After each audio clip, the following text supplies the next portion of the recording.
Purchase your tracks today.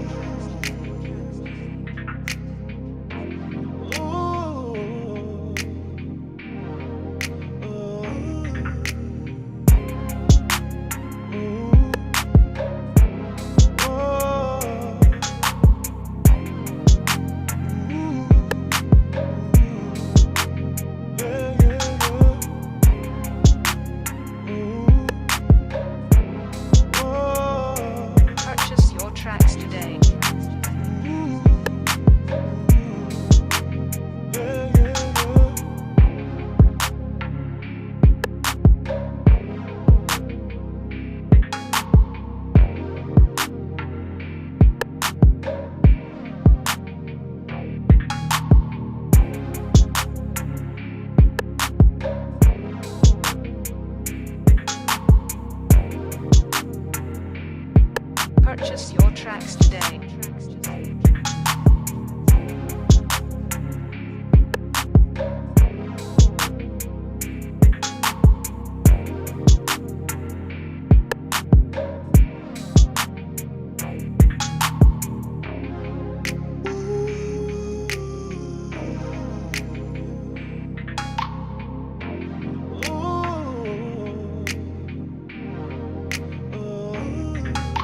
Purchase your tracks today.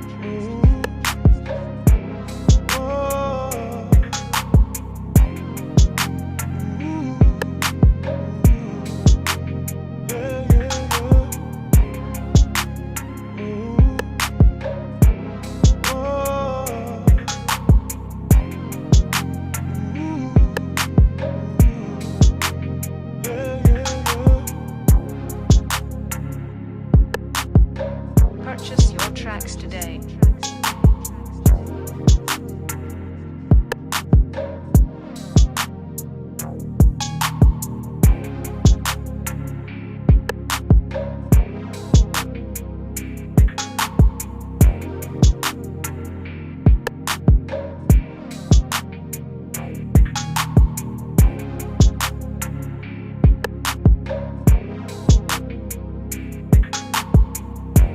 Purchase your tracks today.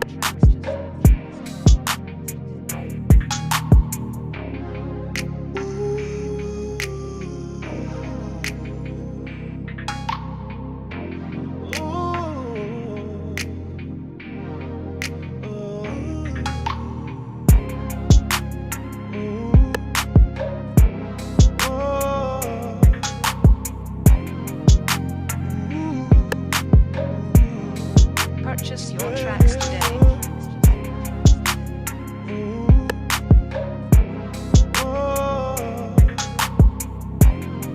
Purchase your tracks today.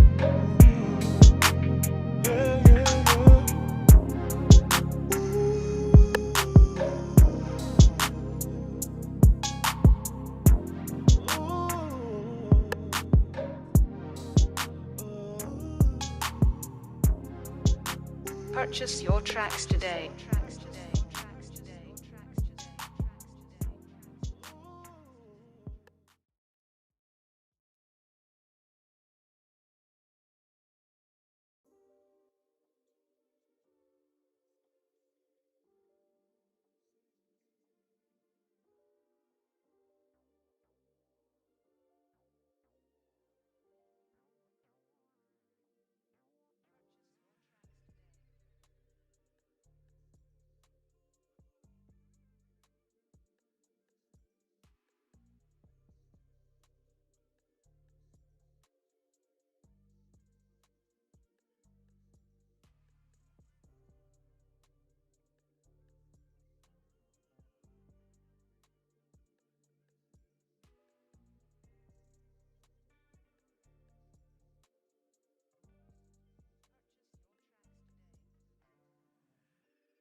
Oh, my mic is off. Oh man, horrible. Anyways, um, yeah.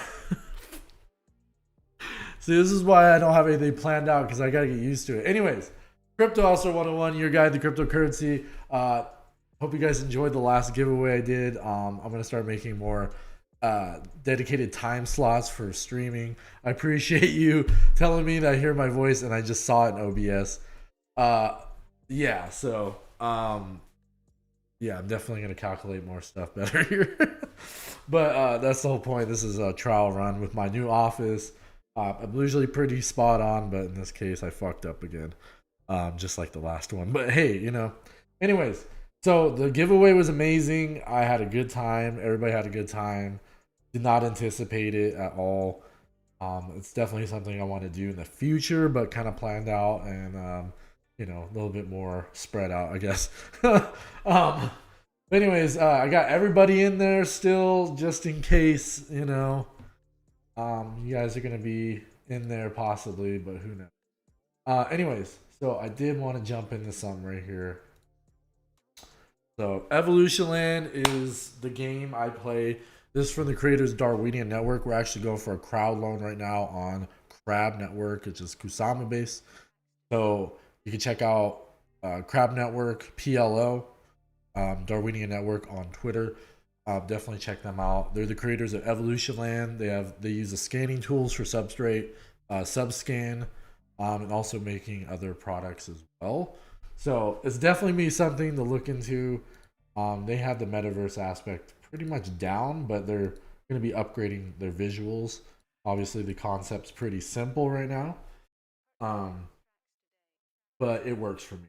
There's like drills. I can do PVE. Do some PVE right now. Yeah, check it out. The thing is, right now it's not at the full immersive like 100 by 100 block. That's kind of similar to like Bit Country. I'm sure Canaria is gonna have some type of plots with expandability within the plots. That's kind of how it goes. These are like siloed islands in each land, which are built on layer 0. So basically, you can build a DApp on top of the land itself and monetize it. You can already monetize links and everything with your land. So there's only I think like 1,000 lands or something like that, and depending on which continent. So each continent is a blockchain. So a public blockchain is built on each continent per se, and then you have the gas token of that continent, which is usually if it's ETH, it's Hiko chain. There's Polygon Matic, HT for Hiko chain, and then eventually there's gonna be continents on our chains, Darwinian Network and Crab Network. Each of those use those gas tokens as an intermediate for gas. So Crab token, Ring token for gas for those blockchains, and then the in-game currency also depends on which version. So Crab will use Crab tokens. Ring is usually used on most continents. Ring on its own network, say Polkadot or Kusama continent, those would have Ring tokens. So actually Kusama would be Crab tokens. It'd be interesting to see what we do in the future. I suggested to the team to build on Near. They were interested in Near before. I like Near protocol. That kind of goes in line with us for blockchain, and that enters a lot of liquidity because we have EVM compatible cross chains. It just kind of goes across the liquidity spectrum. So yeah. So that the thing for me is like I've been working with these guys for like 4 years. Or 3 years actually. Yeah, 3 years. They've been out since 2018. And they started building EvolutionLand in like mid 2018, like Decentraland and all that. They kind of saw that vision. So they went ahead and did it on their own. But it's different with Decentraland. Decentraland was just land to purchase, but they've expanded on the metaverse aspect. But the logic behind it is still being developed. Where EvolutionLand did have a concept, mining resources, just kind of like the small entry, but underneath there's a logic aspect being built.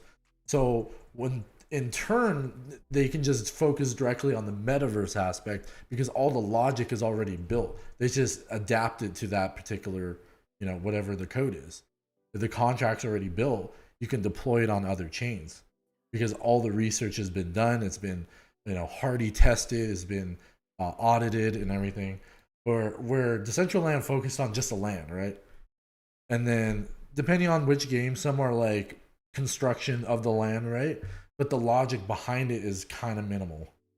So you can do like certain contracts, but you can't do like blockchain level contracts. So you can't like create a chain of your own and attach it on top of the chain. You have to use their chain depending on their governance and everything. So I like our approach where you can build your own governance within your land. So it's similar to Canario with Skybreach. And we might adopt different technologies together because our team is working with RMRK. Like we haven't made any official announcements, but basically what we're doing is we're taking their technology, which is built on Substrate. So we're able to mint RMRK based NFTs on our chain. This is actually happening right now.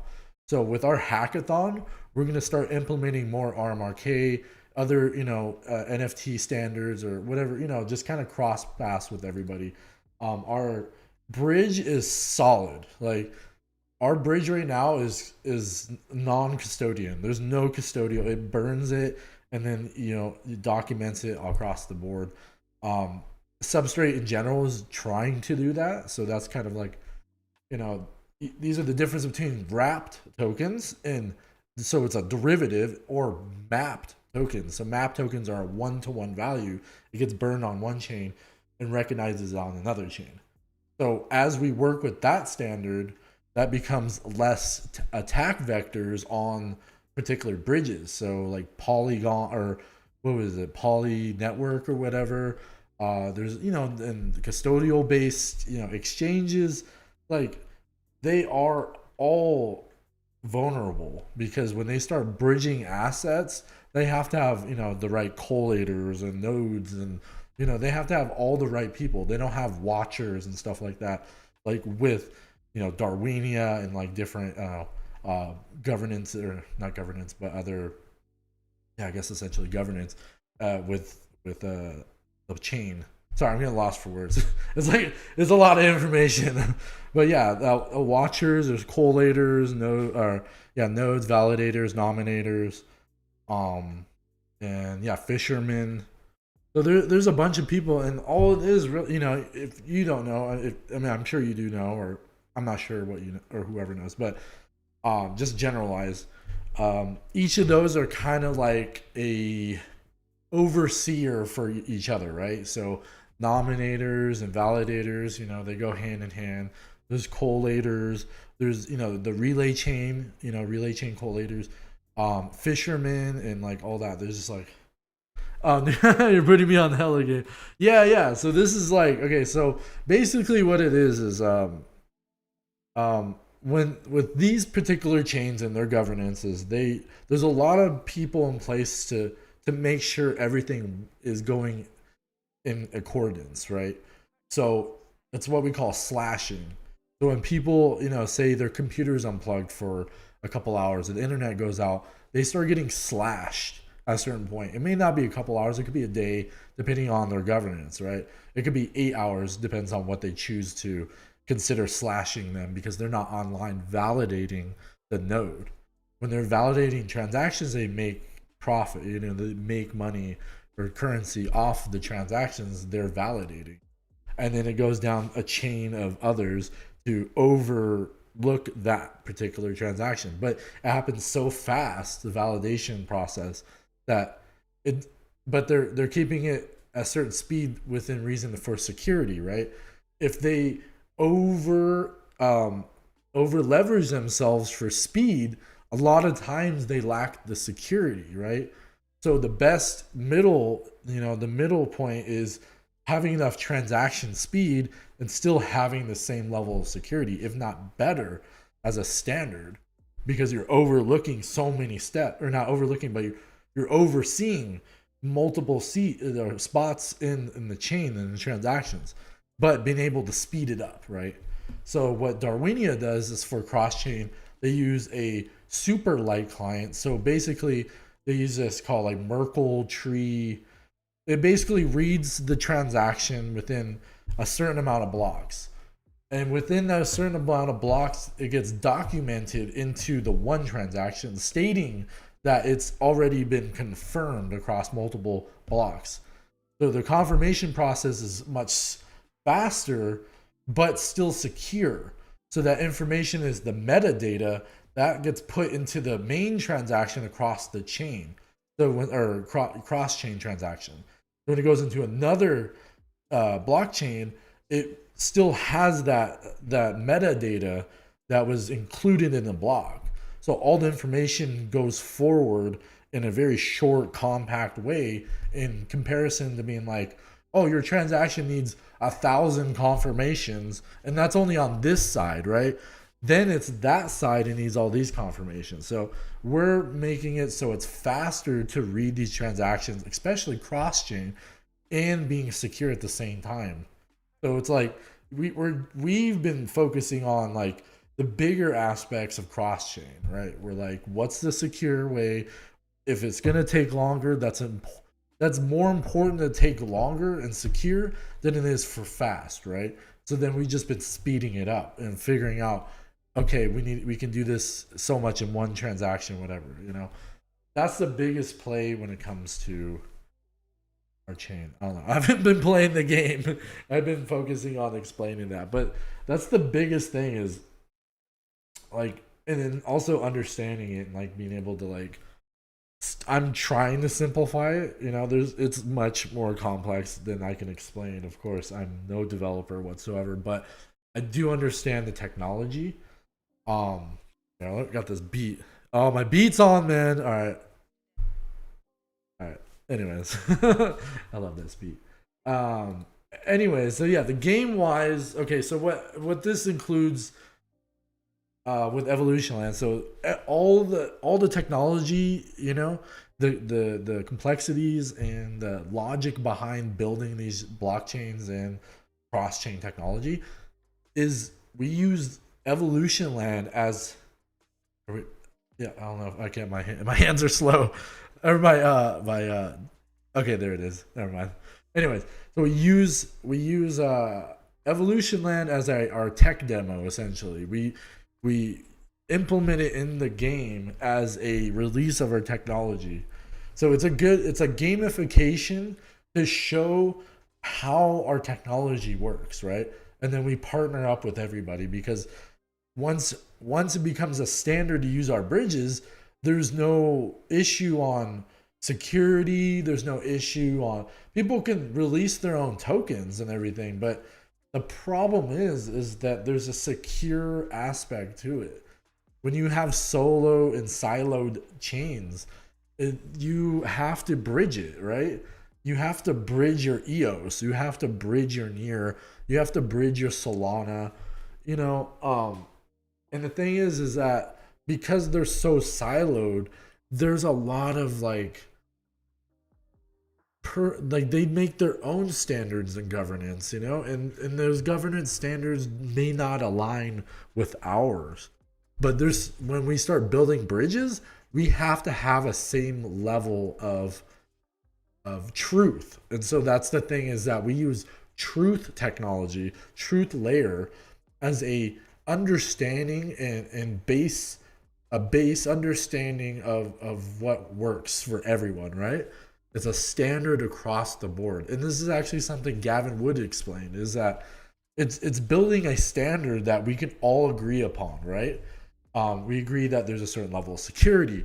There's a backing aspect of understanding those tokens you have on your end actually exist and are yours, you know? And then once we burn them, they could be on our chain. They're mapped. There's no custodial holding those ransom and multi-sig that can basically create a coup and take all your funds. You know, if there's, you know, needing 3 signatures out of 4, all 3 collude with each other and take all the funds. That is a huge red flag, right? And as a user for these particular siloed chains, it doesn't always raise flags for them. And for me, that's my natural progression. I stay away from a lot of siloed chains. I know my team only wants to work with people that are very secure. And not only the secure the way that they understand, but also the truth layer between the both of us connecting together. And so that's the difference in Polkadot and Kusama. They have parachains. Yeah, they have parachains because there's a shared security level. So they have to put up a certain amount of funds to auction them, to go into a bid to be entered into the parachain. Parachains have a shared security at a certain level, but the security is coming from the relay chain. So it's relay chain going down, a trickle down the parachain. And so there's a certain level of governance on each chain, but there's shared security comes shared governance and some factors, right? But Polkadot as a meta layer zero, it's those particular Polkadot and Kusama, those are considered relay chains together. So they have different security models, but they have similar security. So they have a standard, so they all work together. Well, they don't have a similar, okay, so they don't necessarily have to have the same security standard when it is a relay chain, but there has to be a truth layer between the both of them that has agreements of a standard that allows them to conduct business together. So that's the difference when it comes to parachains as a trickle down security and a relay chain, which is security standards, right? Security standards is a much higher grade of security because you have to agree upon a certain factor and you don't have to put up a certain funding for their side to agree to your standard because it is both agreed, right?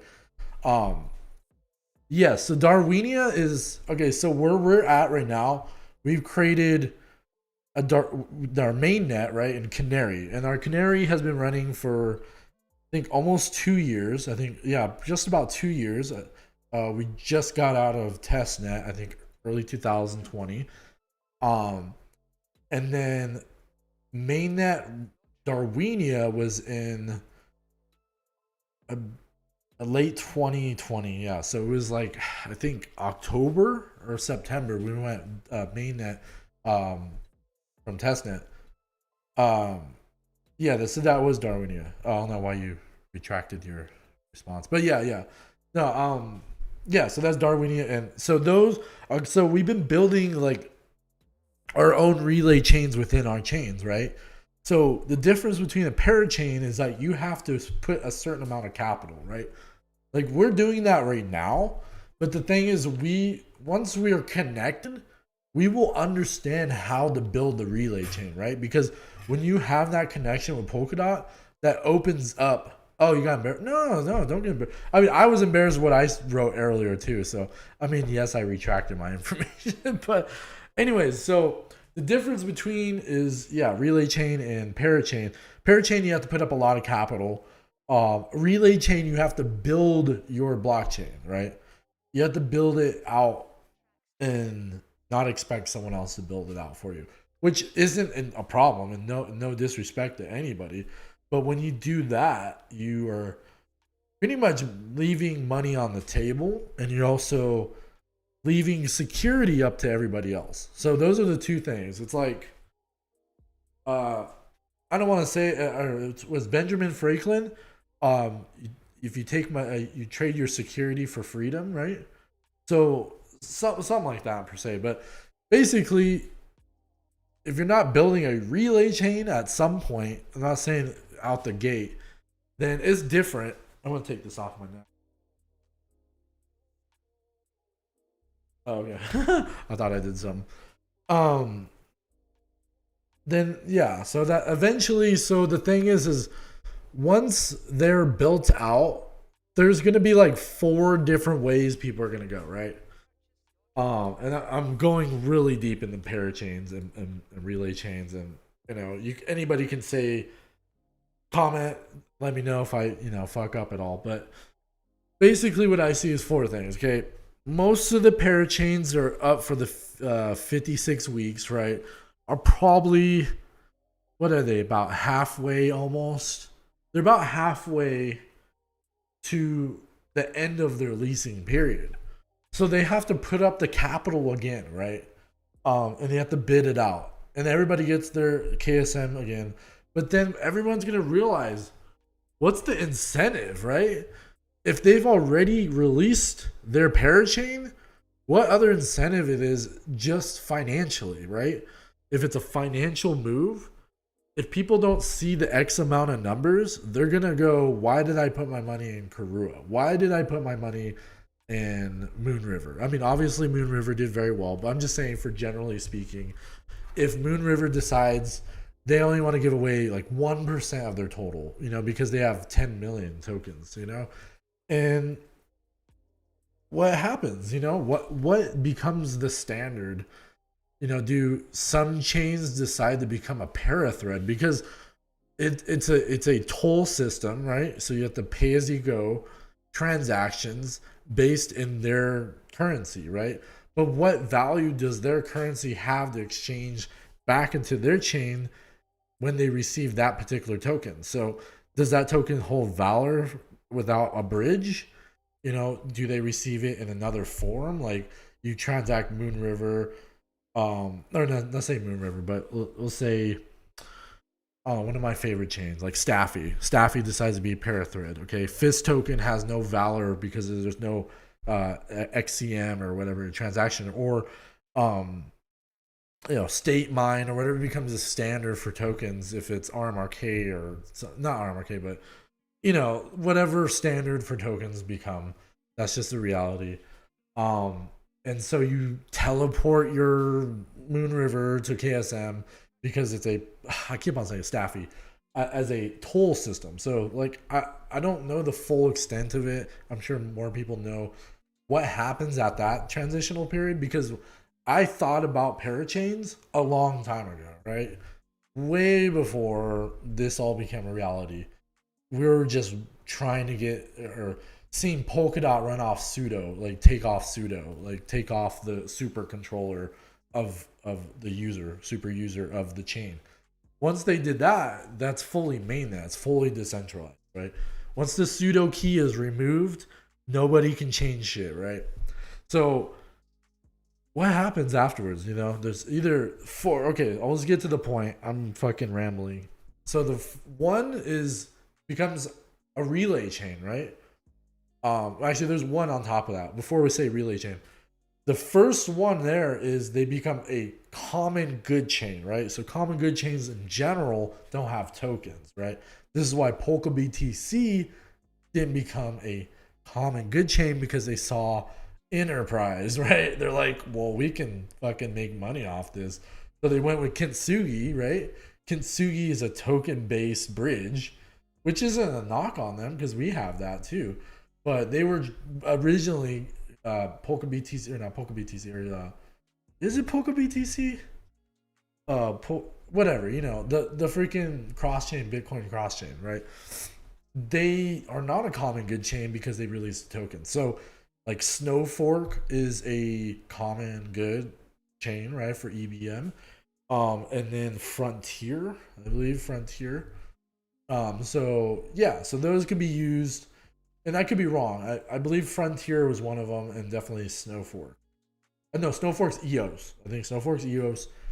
I believe. I could be wrong. Anyways. Those are common good chains. They usually don't have tokens, okay? Then we go with relay chains. Relay chains, like I was talking about, has a standard truth layer that speaks to other relay chains, or meta chains, right? A zero chain to build off of.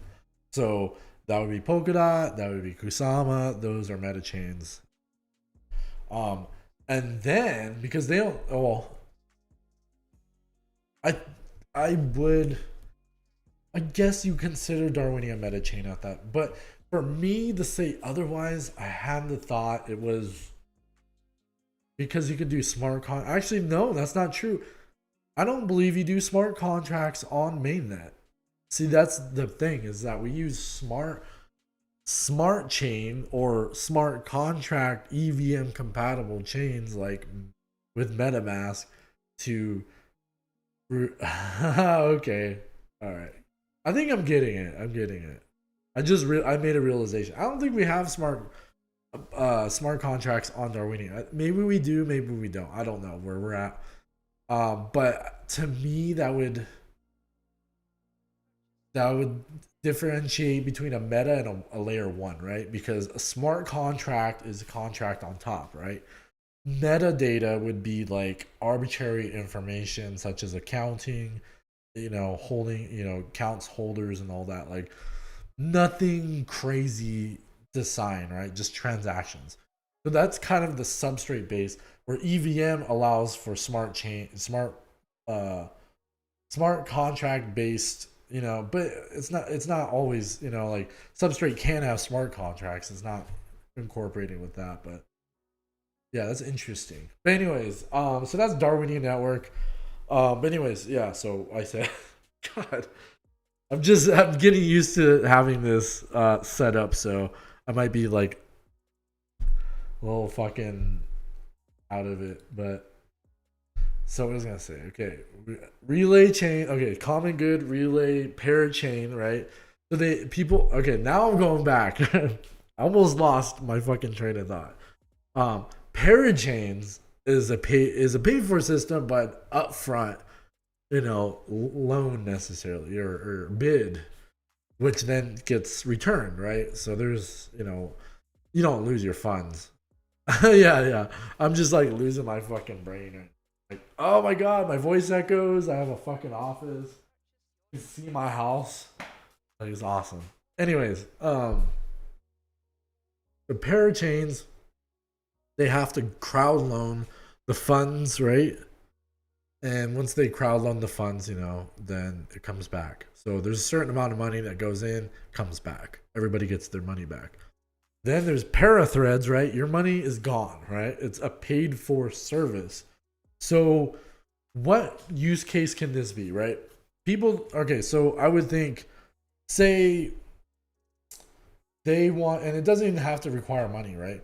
They can literally build an app necessarily.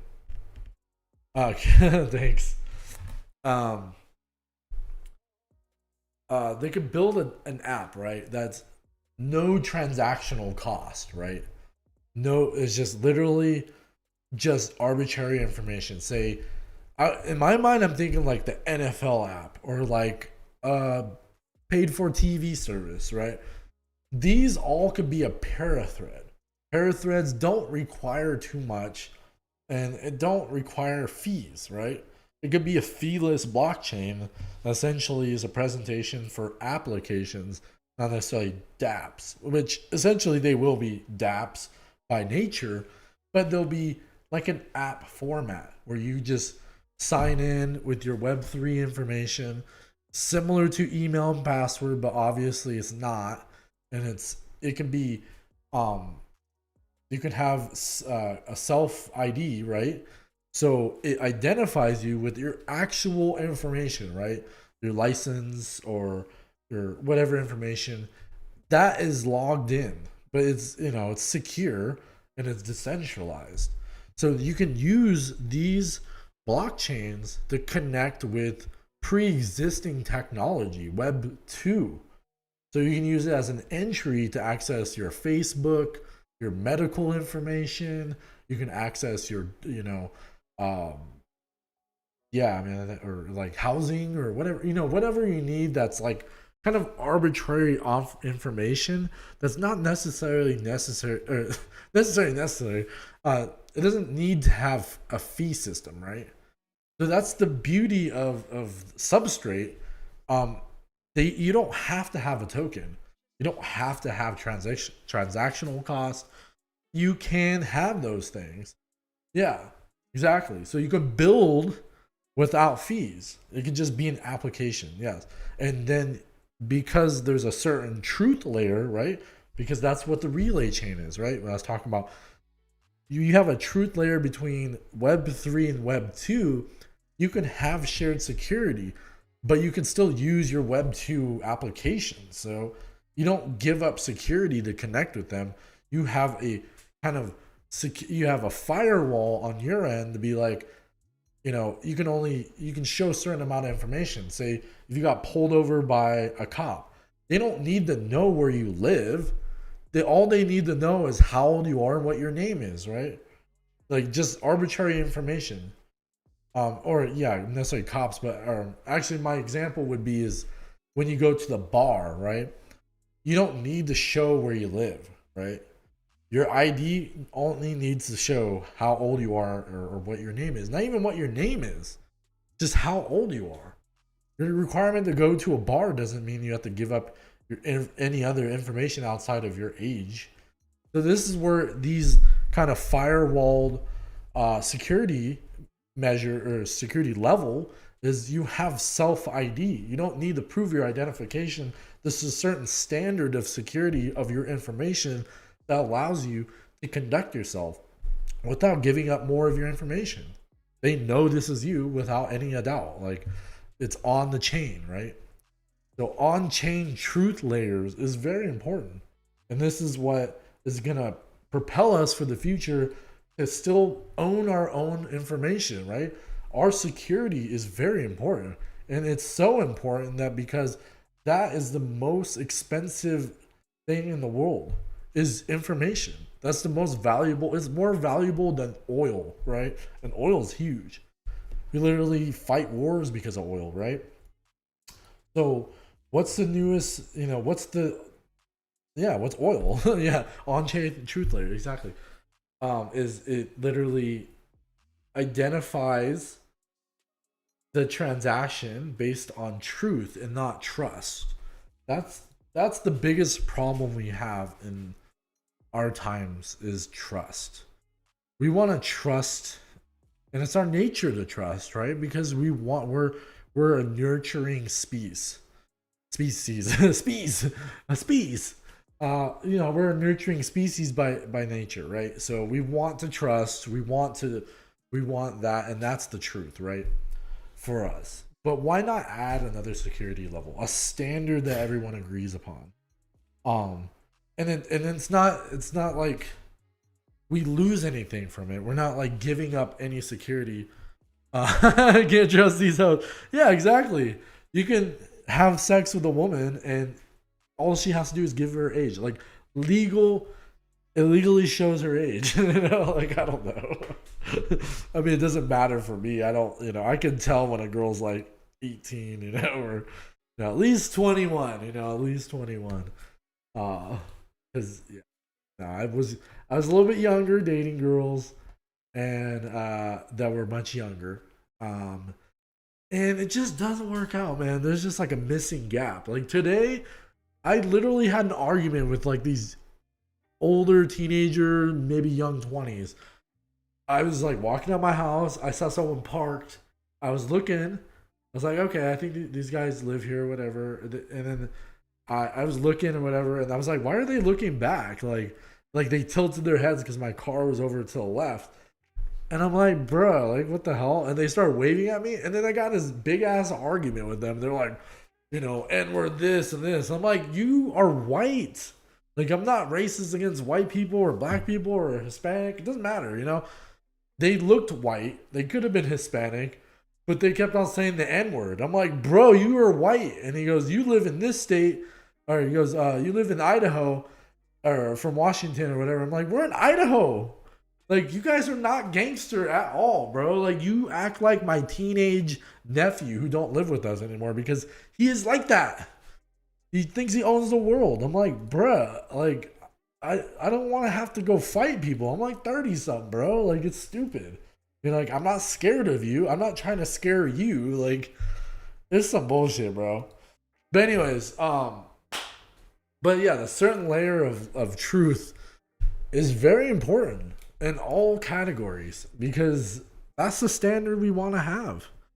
The truth. Just like, I was like watching like Dexter, like the truth is in the blood. And this in the blood, and this is the blockchain, right? The truth is in the blockchain.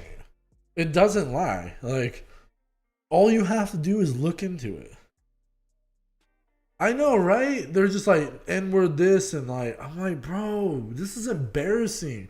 I was so upset. I seen their girl in the house. I thought there'd be some type of like, first of all, I thought the driver would be like, like, bro, like, this is dumb. There is no accountability for these people. Like, I was just like, fuck. I'm like, I own my house, bro. I'm here. Like, this is I. They're like, oh, you complain because the girl was like, oh, you guys complain. I'm like, I've been a problem. I don't like to go in people's houses and drive their car and step on the gas and just fucking rev their engine in front of their house. So I said, don't park in front of my house. Simple, right? I go, if you guys have events and do your own thing, that's cool, you know, no biggie, right? I'm not gonna, you know, I don't want to have to go park by your house to get to my house and vice versa, right? You got kids. I don't want to have your kids cross the street. You know, it could be busy. There could be people like you driving hella fast in the neighborhood. It's so stupid living in the neighborhood. Like, I have land. I have, you know, like, I need to buy a house on a land and eventually build another house.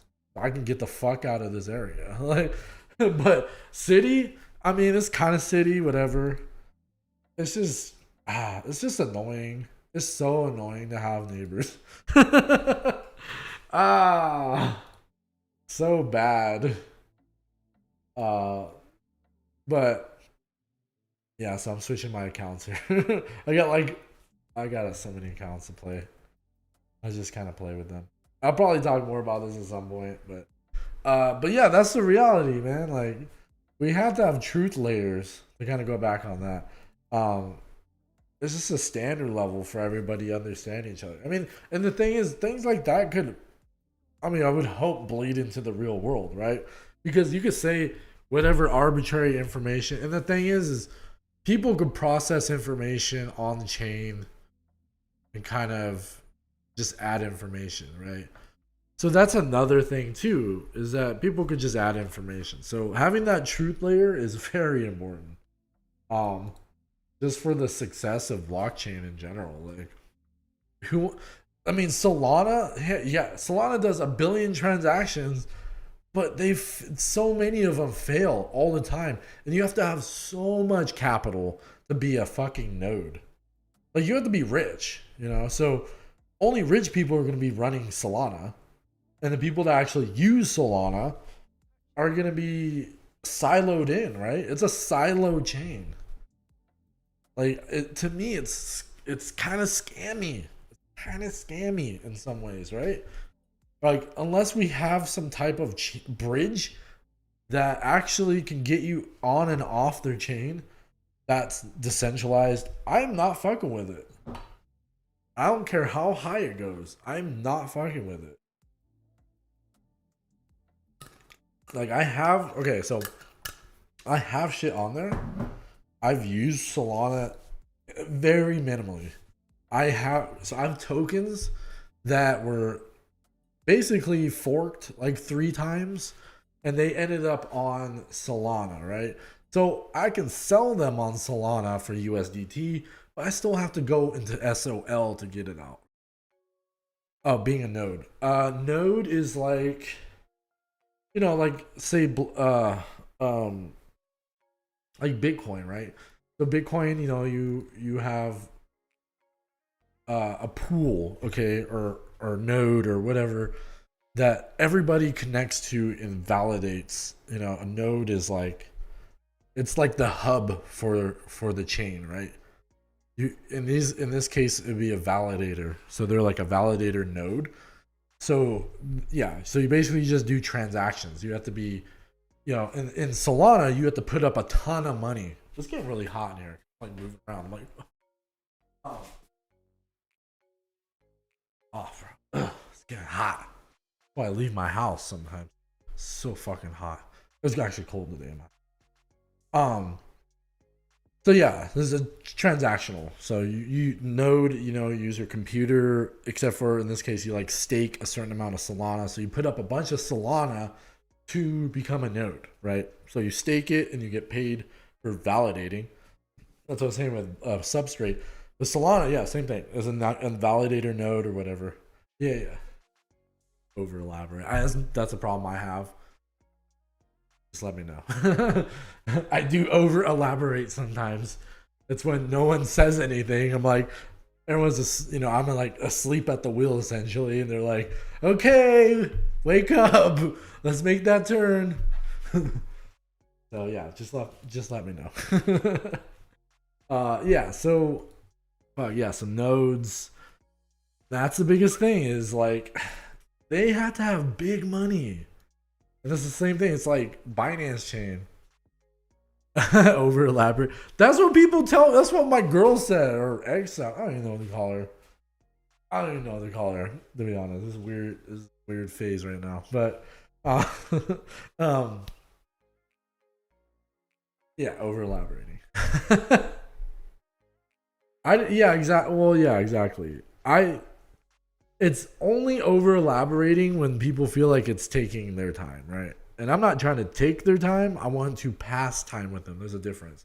And this is why I say when I tell people is that when I tell them something, it depends on how engaging, right? Some people take it as passing, right?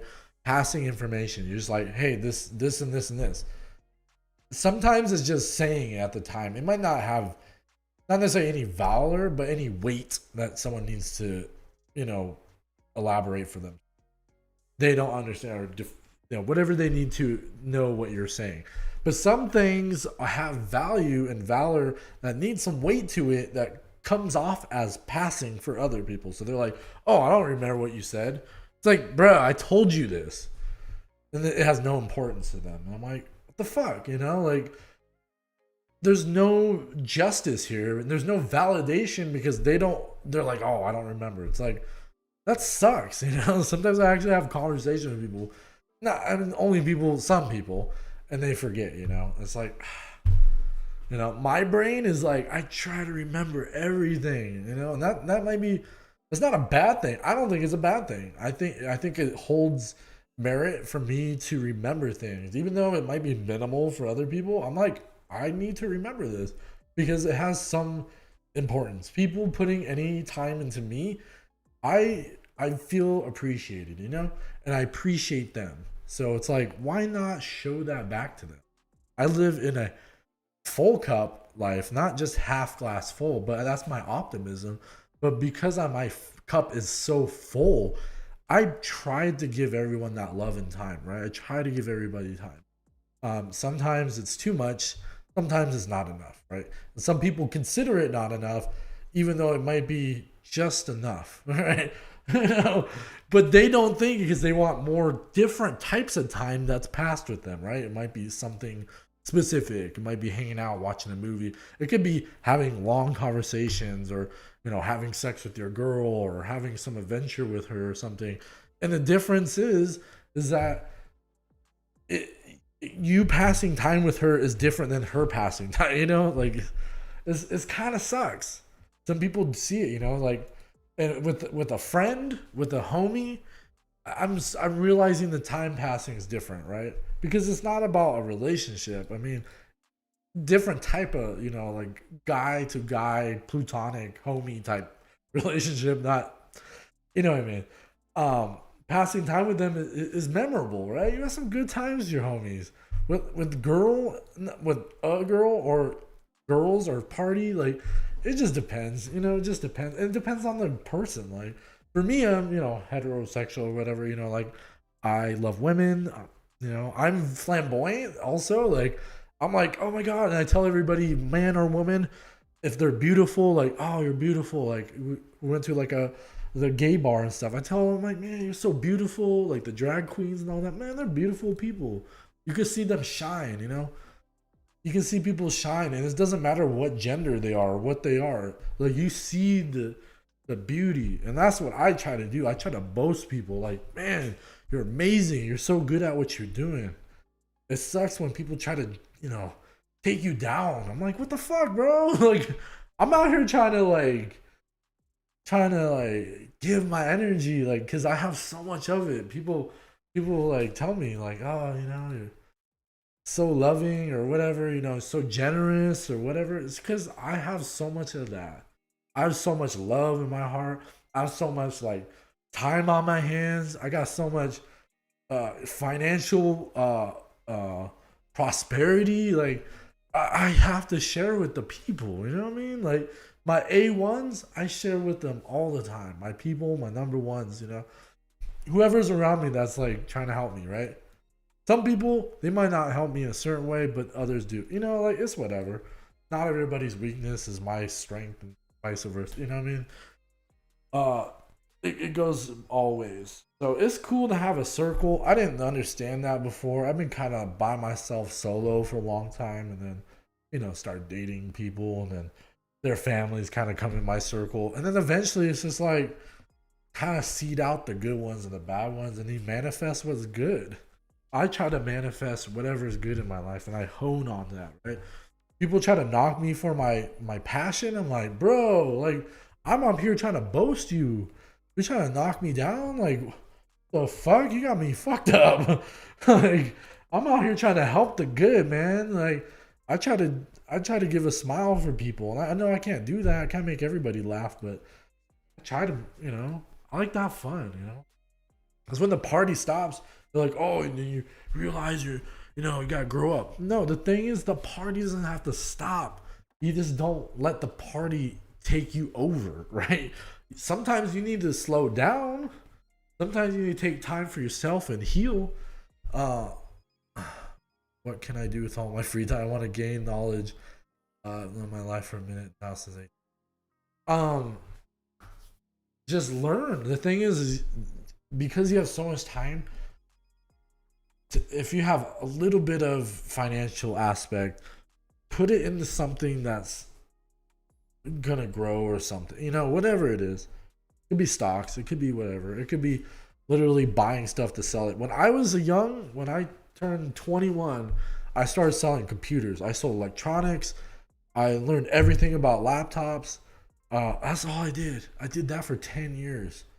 And then in 9 years or not 8 years of that time, I started learning about crypto. I was like, crypto, man, this shit is the future. And not in like a weird, like, maybe at first you just get all FOMO'd and, fucking fanboyed out. Yeah, well, no, not necessarily be patient. You just gotta be. Yeah, I mean, yes, patience is key. Not to knock you on that. Patience is key. But like, have an open mind and also always learn. Just always learn. Like, create small goals to learn something. And it doesn't have to be big, right? My thing with anybody is create small goals, right? Because in the bigger picture, it's gonna be a bigger goal, right? But create small goals so you have an incentive and you're validated, right? Because you don't want to plateau and that's what you're doing, right? I did that. I was like, I'm not gonna do computers forever, right? I'm not gonna sell electronics forever. Eventually, they're gonna be fucking just like on the wrist, and it's gonna be on the wall. It's gonna be, and it's not as digital. Like, you don't even need a physical computer.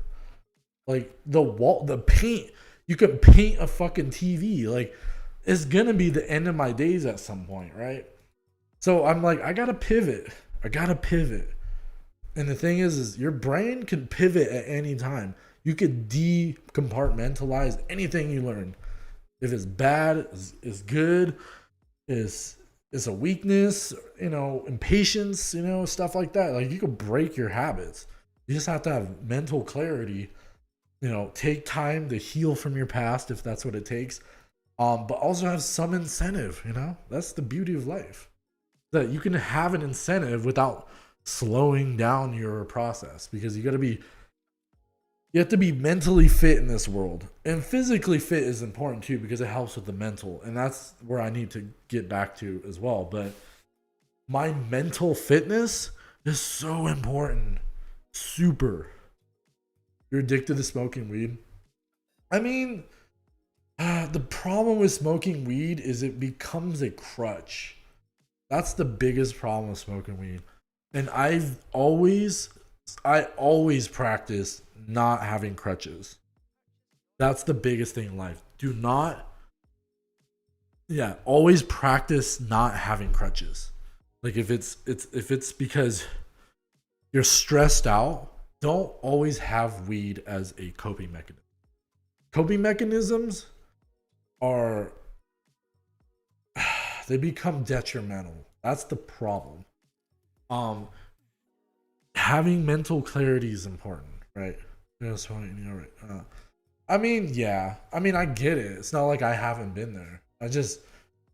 It's when you start smoking. Me, I never really smoked dabs. When people started smoking dabs, it became to me like an addict, like a person that's addicted. I mean, not knocking anybody, but that's the biggest factor. I'm gonna drink more water. Um, Stay hydrated. Water's important. Yeah, exactly. I mean, I get it. It's easy to smoke weed when you're bored. You end up just like watching movies, playing video games, eating a lot of food. Not all necessarily bad, but not all the time. That's the problem. Let me get off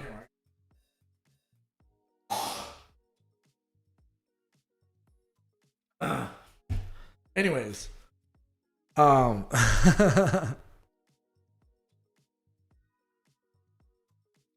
just yeah, that's my biggest thing is like it's hard to get stuck in a perpetual lifestyle, right? Because it's convenient. You get stuck in your own psychosis. You get stuck with the same people, the same job or whatever it is, and it's like you're doing the same thing every day. It's like the movie Truman Show, right? Every day is the same day. It's not. It's not good to have the same thing. Yeah, exactly. I know every day, games, food, video games. Yeah, that's the thing is like it's not a bad thing to wind down, right? I could spend a 2 day, maybe even a week, sometimes just chilling, right? Just heavy chilling. It's not a bad thing, but also take that time to think, right? Take your time to think about like your future and don't be hard on yourself, right? Don't be like, oh, I fucked up this or whatever. Yeah, and the thing, yeah, exactly. Just take a little bit of time. Maybe start weaning down on how much you smoke. That's the biggest thing. Is like you can still smoke, but don't let it take your life over, man. Like, just smoke a little bit, like, no, I'm not trying. I'm not laughing about it, but like, I get like that's my life. Like that's how my life was. All I did was try to smoke weed every day when I was like, yeah, between like 16 and 20, I think. That's all we did. We just try to smoke weed every day. I mean, it was fine the way it is, but there was a pivotal point because all my friends, we started becoming criminals, right? They're like, oh, let's go steal this and sell that, and like I'm not into that. you know, like I don't want to be a gangster or a thug. Like I gotta live my own life. I don't want to follow people. I don't know if that's how your life is, but usually in younger years, yeah, exactly. That's why I had to move too. I was like, I thought, well, in my mind, I thought enterprise. I'm good at computers. I could just do computers. Nobody in my circle does computer shit. I'm the guy. So I'm like, I'm gonna move from California to Washington State, Seattle area, and just sell electronics. I sold electronics forever, and literally that's all I did. Live and breathe. That's the thing. Live and breathe what you do. Just whatever it is, live and breathe it. It really just changes your life, and it gives you so much, like, not only necessarily passion. I mean, yes, passion, but it gives you confidence. Because when you start telling people no, like no, like I don't know, like your money is no good. You should not treat me like that. That's disrespectful. I'm not saying you, but like when you do business with people, that's how I feel. When you get to shut people down. Yeah, exactly. You gotta find what you do. Like it could be anything. Life is so endless. It's endless. It's amazing. It's just you can literally pick up and go as you want. I would hope. If you live with your parents or hopefully live by yourself, or if you live with a girlfriend or friends or whatever, it is what it is. But living on your own terms, right? That's the beauty. You can just pick up and go. I don't know. I was very lucky to find my own passion. I know that is very rare to find something you're good at an early age. I was very lucky. I just, I came off living homeless, and that humbled me, man. From 16 to like 20, 21. Yeah. When there was a gap in my life, I was on drugs, man. It was bad. Like I didn't know where I was going. I just literally go with the flow. those are the times I was just a follower, right? Be on drugs, end up at houses, sleeping wherever. I just didn't know where I was going. And then as I got older, just realized I have my own worth, I have my own value, I have my own decision. And nobody was there. When I was homeless, no, I mean no one was really there. I mean people were there, but they weren't there. They weren't there. You know? Because they were stuck in their own lives. And they were young too. They couldn't just help. Yeah. I was on drugs for a while, bro. And I enjoyed it. I'm not saying do drugs. Drugs are bad, and people do recreational drugs. Hey man, if it doesn't destroy your life, I'm not a proponent on drugs, but if it's recreational and you're enjoying it and it doesn't harm you or other people around you or make it detrimental to your life, in most cases, harder drugs. Have fun, man. Just have fun. Just have fun. But when you start doing it and it becomes a coping mechanism, it becomes a crutch, it becomes everything. It takes you away. It takes everything out. Yeah, exactly. Don't. Yeah, exactly. That's what I was saying. Like you can have a part. People go, oh, when the party stops, it's like you can have a party your whole life. You just don't let the party take you. Don't let the party take what you are building. You know, like you can't just give up like that. I just don't. I understand people do give up. There's a lot of pressure on people, and their perspective is much different than mine. And I can't knock them for that. It's just when that happens, I hope they have some type of circle. I hope they have some fallback. And if it's going impatient and turning yourself in, and or if it's criminally, whatever it is, like make that the pivotal point, just make some pivotal point. I'm not saying you in general, but yeah, for you specifically, I hope you find what draws you. It's hard to say, your skill set, I don't know. But generally, something that makes you feel passionate, something that makes you want to wake up in the morning, makes you only focus on that, makes you want to skip a meal, makes you want to indulge, just read or whatever. If that, and try to make it constructive for yourself, like give yourself challenges, challenge yourself, put yourself in vulnerable situations where you feel like, man, like I could have fucked up, but like you did it, you tried. Even if you fucked up, right? Your mistakes is an example not to make another mistake, right? If it's hard encoded in the lesson. It's the problem when people don't hear the lesson. The lesson doesn't reach them, right? And so it becomes a harder lesson, right?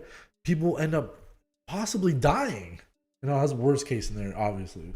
Not trying to be dramatic, but I'm just saying, like, the harder lesson becomes tragic.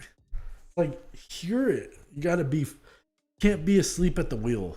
You can sometimes, but sometimes it's get in a car crash. Boom. So what I'm doing, I'm breeding my apostles. What are you doing? I need to send myself. Boom.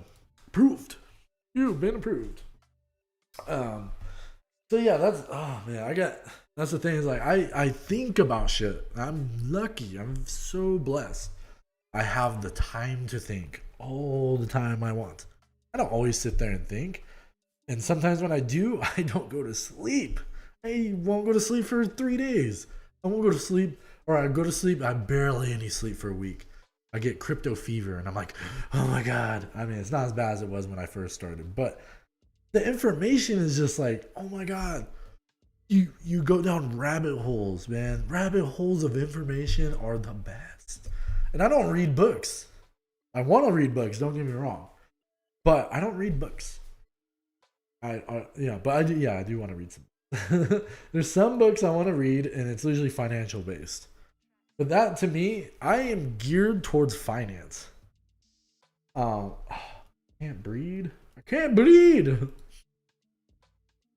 You get lost. Yeah, I know, right? What I used to do is just rap the words. I'd be like, rap. You know, like I'd be like, what is it? The Secret of the Nim or something. Yeah, I can't. I gotta read it like on a Medium article or some shit. I don't know. I'm fucking new age for that shit. But yeah, I definitely need to read some books or something. But financial shit, that's what gears me and like really just like knocks on fucking all cylinders, bro. Like finances, where does money come from? I've always asked that, like, what the fuck? And I never really did, crazy, crazy research. I gotta get a refill at some point. I haven't done crazy research prior, and I was like, what is money? You know, it's like the scope of money is like the fucking federal government. Like, who the fuck are they? The fucking federal government, or not federal? It was the yeah, the feds. I don't know. I'm losing my fucking mind now. um, but yeah. Oh, I thought my coconut water was in my fucking electronic area. I was like,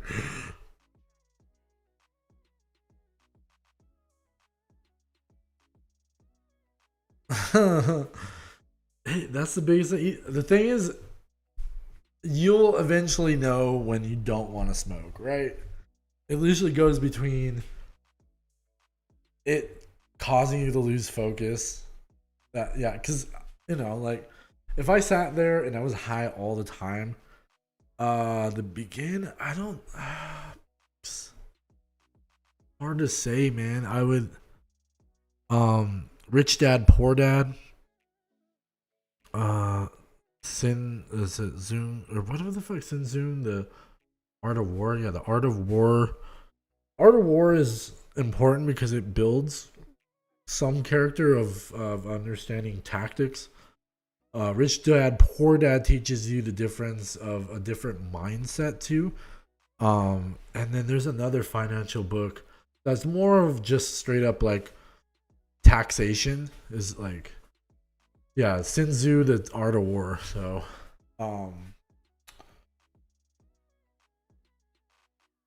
yeah, the Art of War and Rich Dad Poor Dad. Art of War. Sun Tzu. Sun Tzu. Sun Tzu. Art of War is an ancient Chinese military treatise dating from to the ancient strategy. So it's like a strategy for war, but also it's a strategy for life. That's the beauty. Yeah. Those are things that are like, I would read those books only for those cases. I'm still working on them, but the tactics of life. The thing is, he's like you have to strategize, right? Once you get to a certain point in life, hell yeah, good, great, man. Glad I can help. But that's the beauty is life is so malleable, right? Because it's really perspective. Dude, I love you too, man. I'm glad I can help you. I'm glad I can reach people. That's a goal in life, you know? If anything I can do is just reach people in some way, man. Like, I have a lot of information, but I don't feel like just because I have information, I'm better than anybody. I'm a student just like everybody is, you know? I'm learning and I try to share that you know? And if it's good behavior, like I have bad behavior, don't get me wrong, but I try to unlearn that shit, right? You know, decompartmentalize. That's the one thing. I've talked to so many women, and some women have this, some women don't. But women like to compartmentalize things all together, right? All of it to one thing. It's hard for them to break off because they have emotions attached to everything. I'm not against women. I love women. I love how they think. Men are able to compartmentalize things in different places, right? Guys can put things in different spots and they can take them away. They can unlearn shit. I mean, yes, a dog sometimes can't learn old tricks, but he really can if you want to learn. You know? People use that as a scapegoat. You can't learn at any moment. You have to break away from your compartmentalized ideology. your perspective on certain things are skewed because maybe your parents taught you a certain way. Maybe there's behavioral reasons. There's maybe trauma, PTSD from certain aspects that are withheld in your compartmentalized perspectives. So hopefully you can de-learn certain things and learn better behavior. So that's ideal. That's ideal, but that's something I'm constantly learning. I'm a student. I'm a scholar. I'm a success story in some ways, I guess. But I can only be as good as I can be. I can never be as good as anybody else. And people have such amazing skill sets. It's fucking, it inspires me.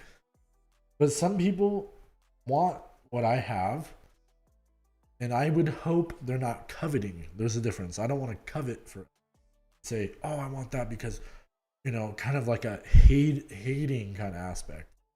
Like, oh, and or they're down on themselves, like, oh man, can't do. No, anybody could do what the fuck I've done. I learned cryptocurrency. I invested in good projects. I did very well. That's the story. I did hard research. Technology and long-term holding always do the best. The end. Like, everything I've gotten into, even the ones I sold, fundamentally, some of them are good, right? Some of them have intrinsic value because people don't realize the value of things all the time. I feel like I definitely have surrounded myself with mentalities such as yourself. I might have moved from home, but I stay around the wrong crowd no matter what state I move. Yes. You knew this stream would give me such a perspective. Who knew? Okay. I was like, you knew? Like, I don't know. I just like sharing information. And I get to really do it now because I get to talk loud and I'm in my space. And nobody can fucking disturb me except for when I play the music too loud and the police show up and say, "Why is your music loud, sir?" I'm like, I'm wearing my headphones. It was fucking hilarious. I was like, what the hell? Why is my nephew knocking on the door? Okay, I'm gonna go check what I've been birthing people as I speak. Book. Okay, I need to get some more resource. Yeah, I'm glad I can give you perspective, and yeah, it's just surrounding yourself around people that are geared in your direction. Not always, but like just optimistic. It's the best type of people you can have around you. And I didn't even have that the whole time. My drive was helping people around me, right? Is it bad? Sometimes it is. It gets me in these like, I'm not validating, but I'm enabling people. That's the hard part, is helping people and enabling, nurturing and coddling. So it's like, you don't want to coddle people. You want them to prosper. You want people to prosper, become the next stage of themselves beyond yourself as a sensei. You want your grasshopper to be a sensei of their own, right? A sensei passing the sensei, right? Or whatever you want to call it, passing the torch. And them conducting themselves the way they can, learning from your behavior and going beyond that. That's the best thing I can do. What can I do for myself? Just pass it along, man. I don't know. I'm like, oh my god, I'm talking so much, bro. But house, everything's good. Going on some tangents, bro. I'm glad I can help you. I don't know. Glad I can help. That's all I can think in my head. I'm like, man, that's so cool. That's all I can ever want, is to give any information to anyone. But anyways, so yeah, perspective is key. Don't always doubt yourself. Don't doubt yourself, right? And only have precaution. There's a difference. Doubting yourself and precaution, right? cautious when it matters and doubtful when it don't be doubtful. That's the thing. You know, like if you're doubting yourself, you're gonna have a bad time. If you're gonna go, okay, I could fuck up, right? I mean, I guess a little doubt in that sense, only because it's a calculated measure. Precaution, there's caution. There's always gonna be some type of not exactly to your direction, but those wrenches, those hurdles are examples, right? Because the examples in life, even how bad you have to dodge the wrenches. If you could dodge a wrench, you could dodge a ball. You can. It does. Everything else doesn't matter, man. It doesn't matter what people think about you. It doesn't matter. You know, that's the high key version of me. The higher self is like not worry about what others think. You only do what you need to do for yourself. You got to hear yourself. You have to be in tune with yourself. Talk to yourself. You know, sometimes you need to talk to yourself. I mean, I'm fucking like, I've, you know, have moments of like, people could say I'm not necessarily crazy, but I'm like high energy, you know, or ADHD or something, you know. Yeah, don't act recklessly.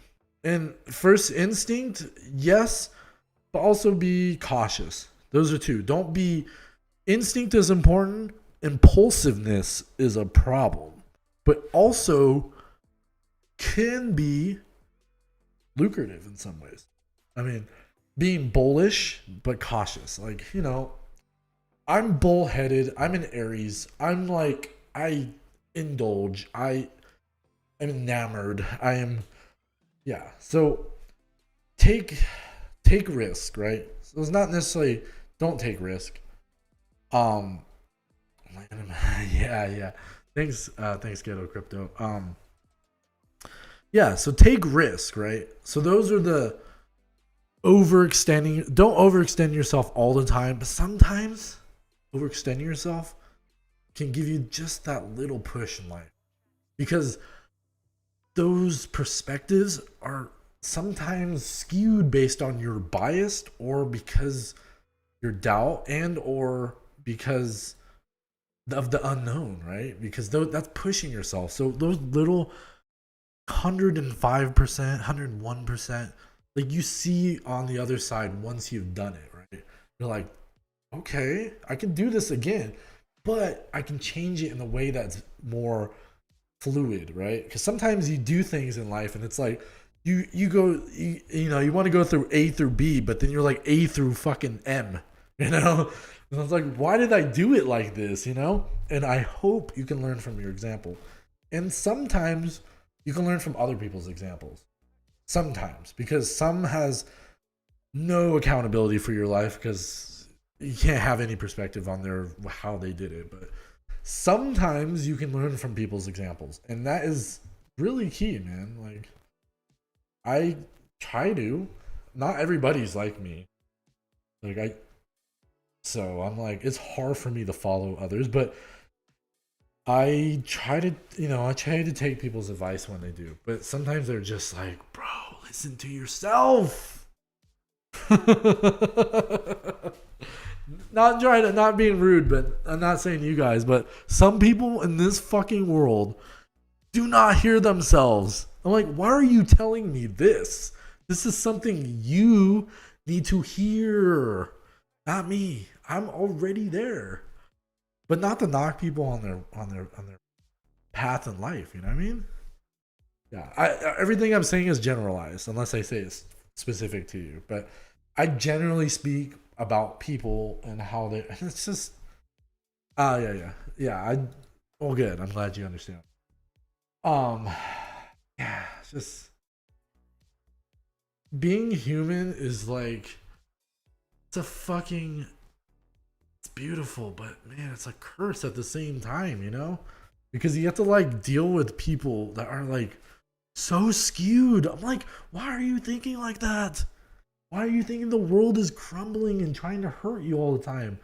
No, not everybody's world is being, you know, they're not, no one's life is being, God, what's that word? Fuck. The rotation of their life is not based on everybody else. Like the world doesn't revolve around them. That's what I meant to say. The world doesn't revolve around everybody. Sometimes you create your own world, and sometimes you have accountability for that world. Sometimes you can walk away from that world and you have no accountability. And that gives you the best of times to think about your own decisions because it doesn't affect everybody. That's what I love.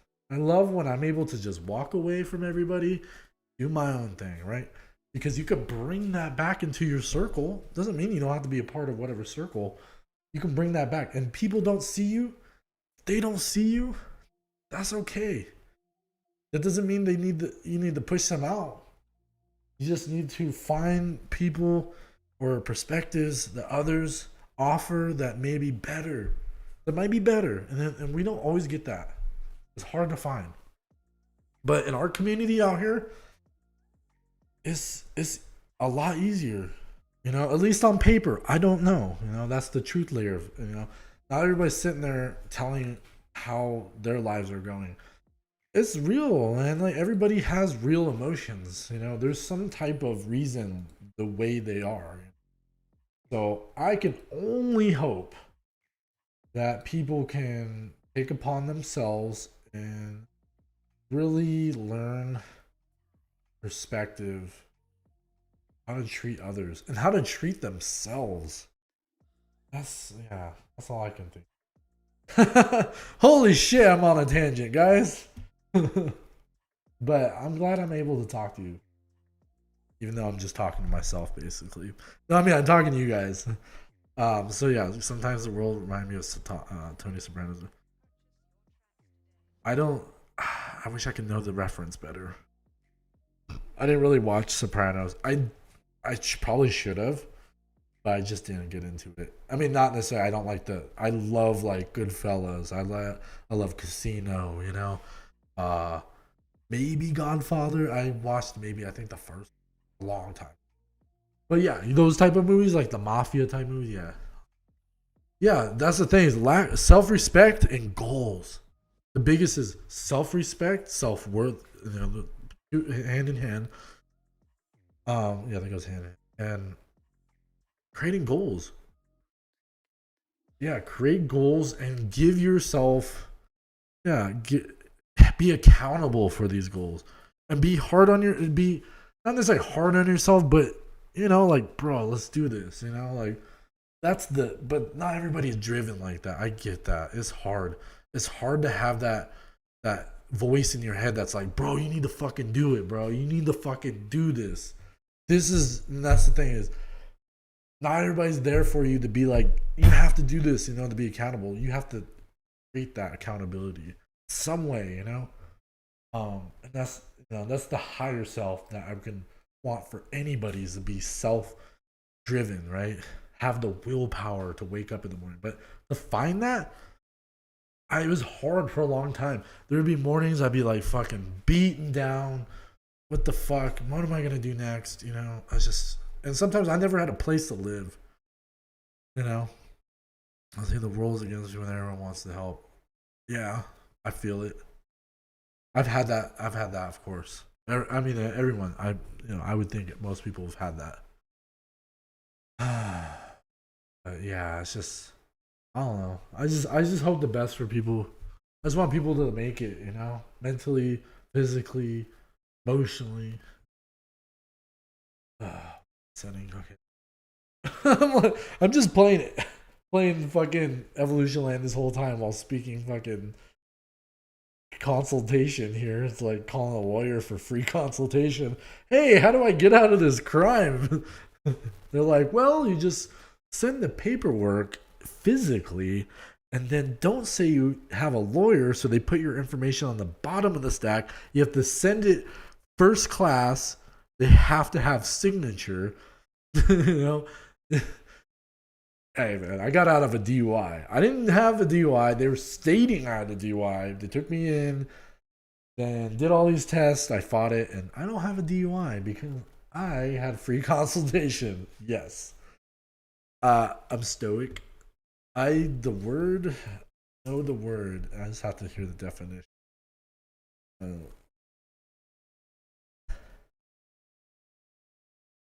I mean, yes and no. I mean, I want to say now, yeah, I would probably say now I'm a little bit more stoic per se. Um, but when I was younger, I mean, yes, I guess, yeah, I guess. I mean, it's not like I'd never complain, but I don't complain much. And the thing is, my previous partner, there's like no room for error. That's why I don't like certain perspectives people have is like their shit don't stink.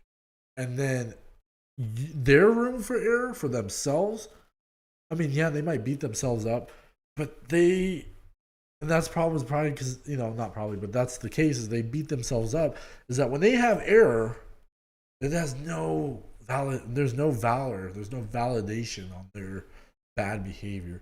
But when you have errors, the most smallest error becomes the most like like crack in the freaking foundation. Like I'm like, bruh, that's not how it goes.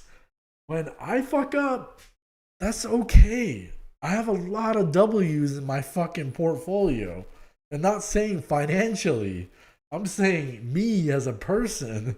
Like I'm not fucking up that much. So when I don't get enough sleep and react a certain way when I've clearly stated that when I don't sleep, sometimes I'm a dick. Is that validated? No. And the way I state it is like I didn't get enough sleep.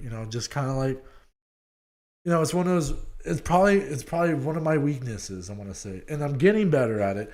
But I don't want people to feel like they need to step on eggshells because I lack sleep. But don't use it as a weapon against me because I don't sleep. I'll instantly chalk everything because I'm not sleeping. Like you can't weaponize what I'm doing to myself. Like, and that's what people do. People do that. It sucks. They weaponize your weaknesses. That's the biggest flaw humans have. It's the psychological aspects of understanding you're showing your weaknesses on your sleeve, your emotions, and they utilize that as a weapon. I'm like, bro, what the fuck? I'm confining in you. Excuse me. I'm confining in you on my emotions. That doesn't mean you need to weaponize my emotions. And this is why people always go back and forth on, oh, you're what's that? You're gaslighting, right? That term to me is just it's so convenient to use when people go, oh, those people like to gaslight me, right? No, you're getting involved in a position to be gaslit per se, but you're the one doing it. You can't say people just do it to you when it's in the chain of perspective that you're doing it to others. Like, yes, it happens. I accidentally get into oh man, fuck this, whatever. Frosty? Oh, what's up, Frosty? Homie, what's good, bro? Um uh yeah, gaslight usually means is like you're literally throwing in shit to create more problems, right? Like, oh, they did this, they did that, and you're like, oh, well, you know, like people needing to put in their input for everything, and then they throw it in the mix, and then it just fucking gets worse. Like, just let things be what they are, right? Sometimes people don't follow through. That's okay. Um, it's just it bugs me when people are not accountable for their reaction and their perspective when they are clearly at fault. And then not to say I'm not either, because that sometimes it's my fault. I'm over leveraging my emotions and I attack people, in that sense. It doesn't mean I'm physically attacking people, but yeah, I mean, when I feel injustice, this is a problem I have. I get on people and they're just shutting me out. And I'm like, bro, that's not fair. It's unjustified. Like, everybody has their own response to things. I let people speak their mind too. But if it's fucking nonsense and weaponizing my weaknesses, cut that shit out, bro. Just cut that shit out. It's not necessary. I don't need to put people down to get my point across. That's a problem people have. So that's perspective, you know what I mean? Like, man, you guys are like my fucking Dr. Phil, man. I'm my own Dr. Phil, really, but um, yeah, exactly. This is, and the thing is people need to be accountable. Doesn't matter who they are. If it's your parents, if it's your girlfriend, if it's your friends, they need to be accountable for their emotions. That's literally the biggest factor I can tell anybody. Gotta be you gotta be in control of your emotions. In all aspects, in all facets, right? If it's a relationship, if it's financially, if it's being too hard on yourself, having some type of accountability for your not going through with your goals. But don't be too hard where you don't want to do it again. Right? You gotta get up, dust yourself off, and try again, like Aaliyah said, right? Just do it again. Just do it again, man. Holy fuck, man. I'm just going on a tangent, guys. Alright, I gotta switch up the game. So let's get on to some Mega Crotopolis. I guess I can minimize this and pull up this, and this. Okay, anyways. MCB, bruh. Alright, so yeah, I bought some 237. This is 237 right here. Why is there... Gotta turn this down, bruh. No traffic. Quality. Now I can be on that one. Supply that shit. Reset. Okay. Anyways. Yeah, so that's how life is. And that's how the cookie crumbles. Thanks for showing up, guys. Hit the like and subscribe and hit the post notification to stay up to date on all my videos. And if you want to hear some fucking jargon, keep listening. Anyways. So yeah, I got my beats in the background. I got some fresh pizza. Fresh pizza. Let's see. Is it even playing? I can't even hear it on here. I'm like, wait, what? I don't even know. So yeah, Mega Crotopolis, yeah, 237, my boy, FCJ, friendly citizen Joe. That's the homie, FCJ. He bought this district, opened it up, gave me a heads up. Appreciate it. Bought some land in the middle. I bought some fourplex, some four plots, whatever you want to call them. Here, and here, and thinking here, yeah. So I got 3 megas coming in. Huge. I didn't really talk about EvolutionLand, but oh, dude, let me fucking break you guys off with some. Okay, let me show you guys a real quick. This is a quick glimpse. Oh, quick. Let's fuck, where'd it go? So this is some OG, triple OG shit that,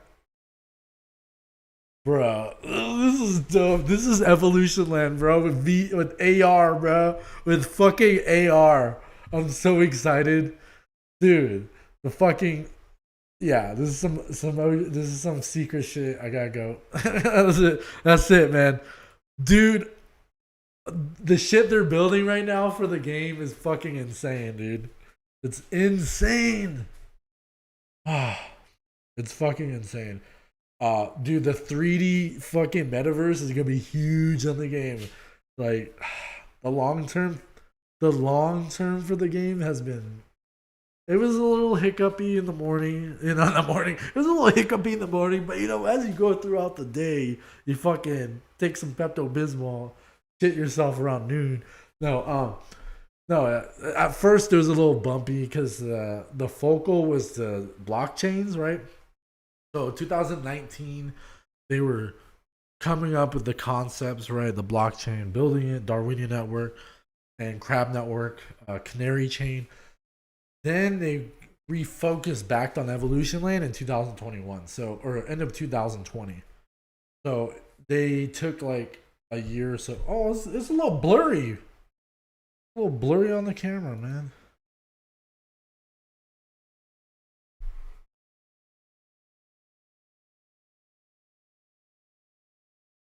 Shit is blurry as fuck, bro. It's been blurry that whole time. I don't know. I need to get a better camera, bro. Fuck. I got some 4K shit I need to put up. Anyways, the fuck was I talking about? Oh, Darwinia. So, anyways, so they refocused. So now they're gonna do the metaverse. Everybody's like metaverse, metaverse, and we're like, okay, we already have a metaverse, but it's not what people think, right? It has to be this 3D world. We have dApps and shit built in. You know, we can add links. Our land can be malleable in some way, right? Now it can be even more malleable. It just got blurry. Oh, okay. My bad. But no, I do have a 4K Sony that I want to like mount somewhere, like POV and shit, like back shots. Just like, oh, stupid.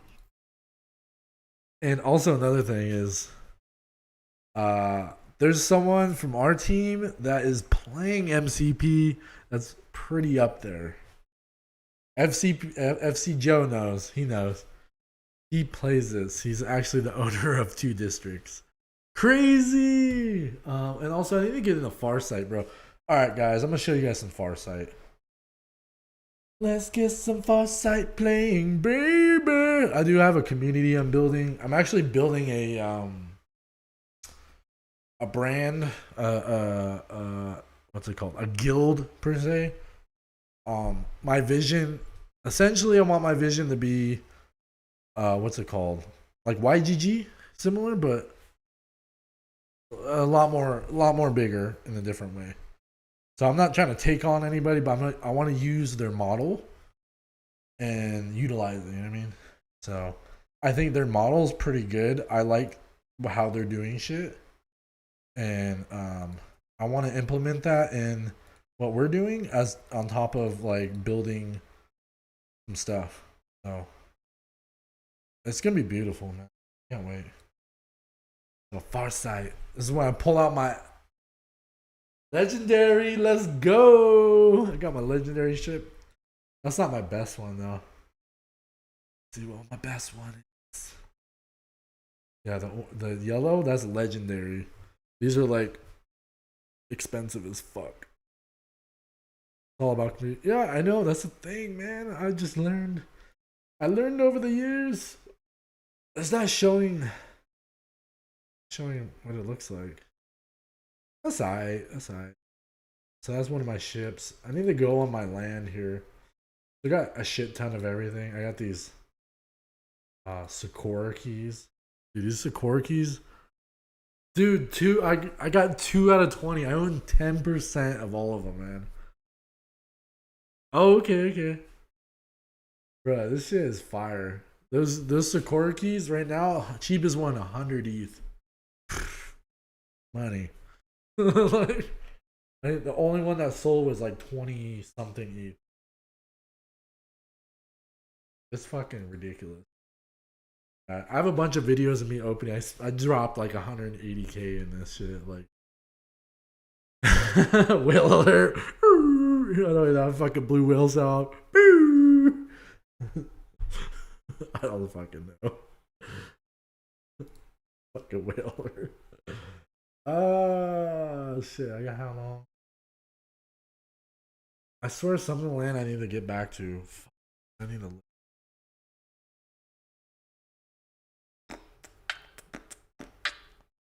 Running cost. Okay. Let's go. Oh no, that's some OG shit.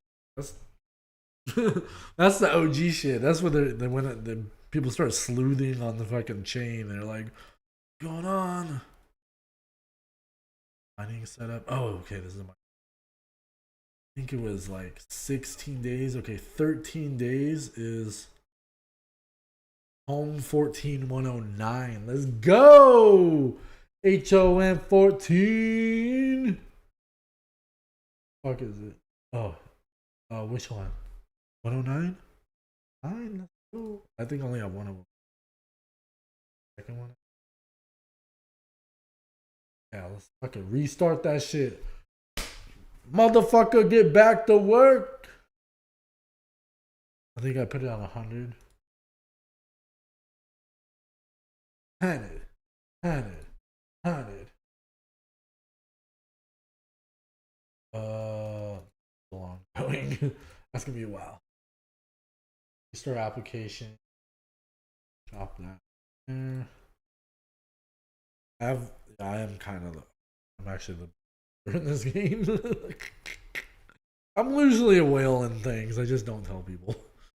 Isn't that the life of a whale? 500 E. Yeah, I wouldn't doubt it. I wouldn't doubt it.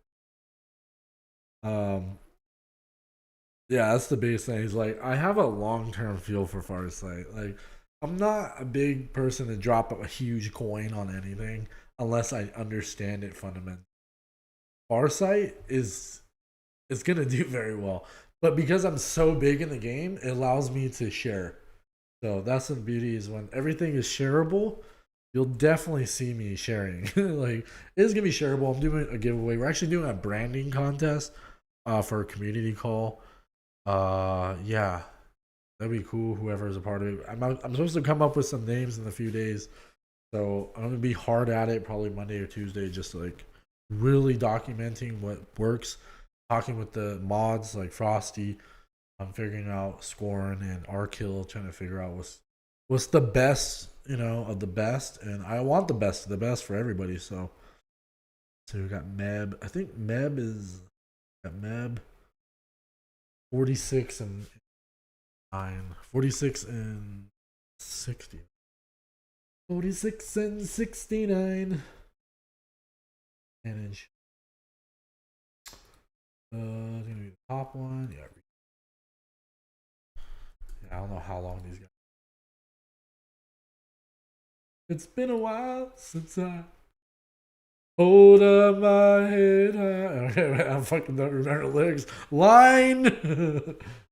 Hold my head up high. It's been a while since I said I'm sorry. All right. Enough of that. Let's see, 69.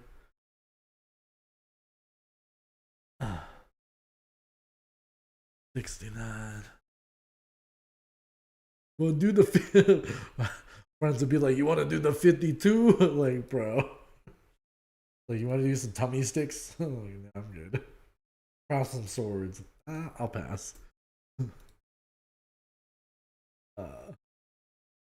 16. 16. The P002. That's. Oh, what is that? Okay. Is Nix 233.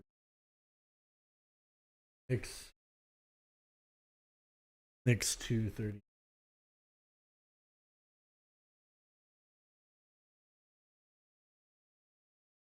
I had to document because I would be fucking lost.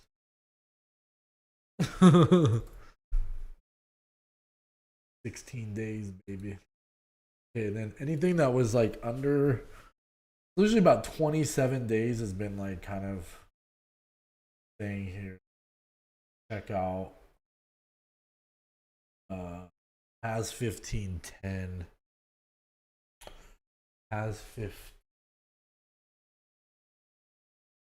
Fucking brass tack. Oh, dude, there's a shit ton. This is gonna take a. See what I stole. 23,000 sand. That's just one fucking place, man. You know how much resources I have now? Bruh. I'm fucking set, yo. Oh, man. Let me get back to the screen. I haven't had your guys' face on the screen for a while. There we go. Blockchain EVE Online. Yeah, blockchain EVE Online. That's essentially what it is. Like, let's go check out the star map. I need to fucking get some. I'm gonna be back, guys. I need to get some water. I need to get some fucking high quality H2O. Give me a few minutes. I'm gonna throw on some beats. Be right back, guys. Don't leave. I'll be right back. Swear.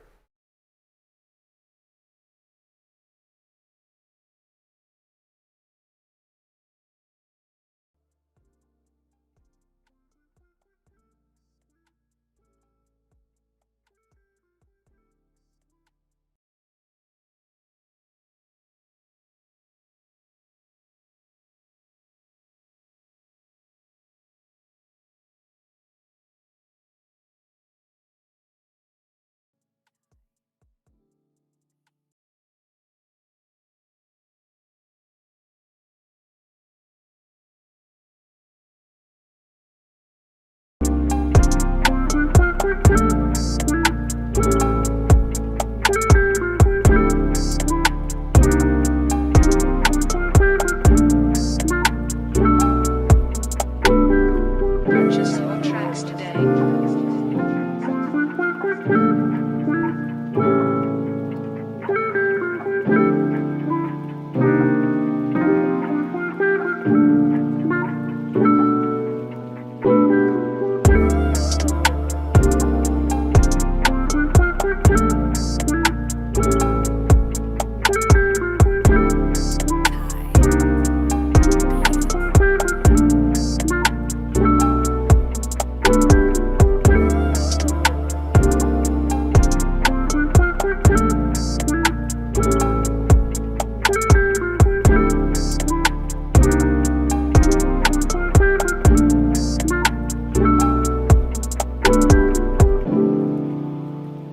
Purchase your tracks today.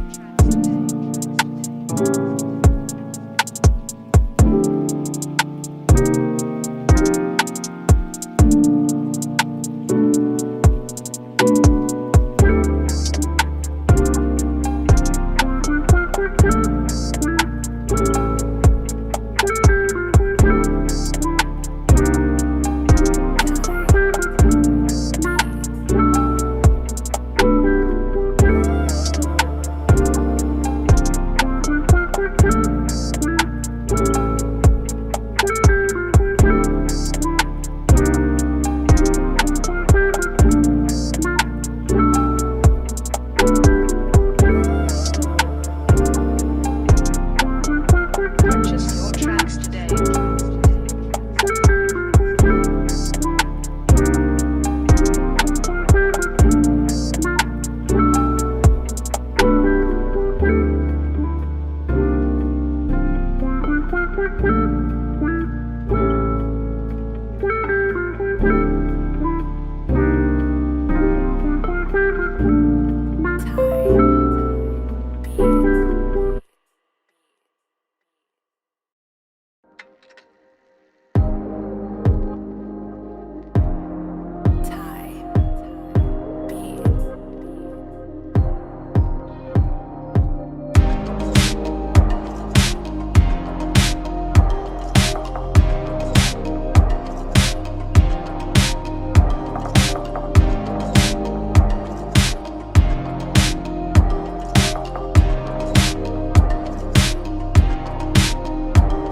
Purchase your tracks today.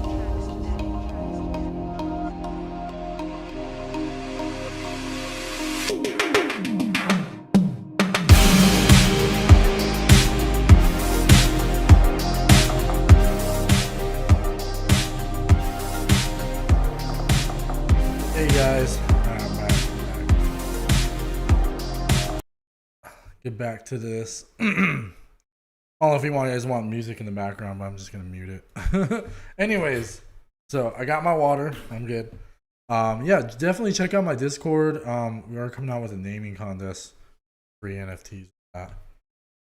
Yeah. So this is Farsite. People say it's similar to EVE Online. Yeah, I don't know. I haven't played EVE Online, so I don't I don't have any gauge. I can't gauge it. A lot of people that did, but a lot of people that are played EVE Online got into this.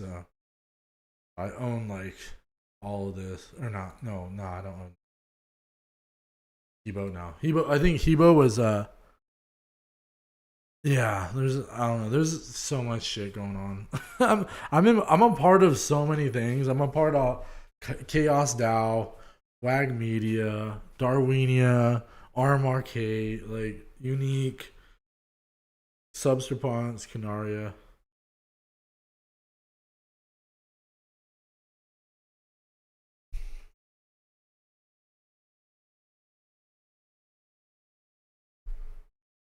Oh, of course. I'm sorry, your acronym. I'm getting old, man. I was like, OFC, what the is that? You gone? See ya. Anyways, yeah, so I did a shit ton of giveaways earlier. That was awesome. Um, yeah, this is not mine. You see, got a shit ton of RMRK. Got 10,000, 12,000 arm. Farsite. Okay, so I did everything I needed in Farsite for now. But there's a ton of shit that's happening, and then in Megatropolis, I probably need to go check on energy plants or some shit. I don't know. There we go. I got shoes on. I could have took my shoes off this whole fucking time. I'm like dying here. I don't have my ground's all fucking what's it called? Wood. We got wood. I got wood. That word just is up there with moist. Like wood. You got 5 RMK? Shit. Oh, I mean, yeah. I got it for free. That's the thing. Canaria Bird, actually, Substrapunks literally gave us free RMRK. Free, just 431 RMRK free for every Substrapunk owner. I mean, for the one account. You could have several, but that one account. Yeah. Well, I only have 12K now. I had 44,000. Yeah. I mean, hey man, I'm not trying to like gloat or anything, but no, I got rid of some RMRK just because it was important to me to de-risk myself, right? Yeah, that's why I said I own 50, 58, something like that. It was like the limit of your account. Like your account, every account was limited to up to 43,000 or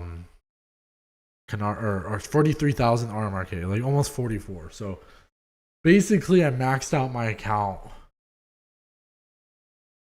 Yeah, I maxed out my account. I put in 100 KSM.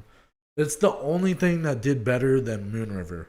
Moon River did very well, don't get me wrong, but RMRK did better than Moon River. Hands down. One Substrapunk, which was free, right? Free. I mean, technically, but most people bought it. So when people bought it, it was about what 2-3 KSM.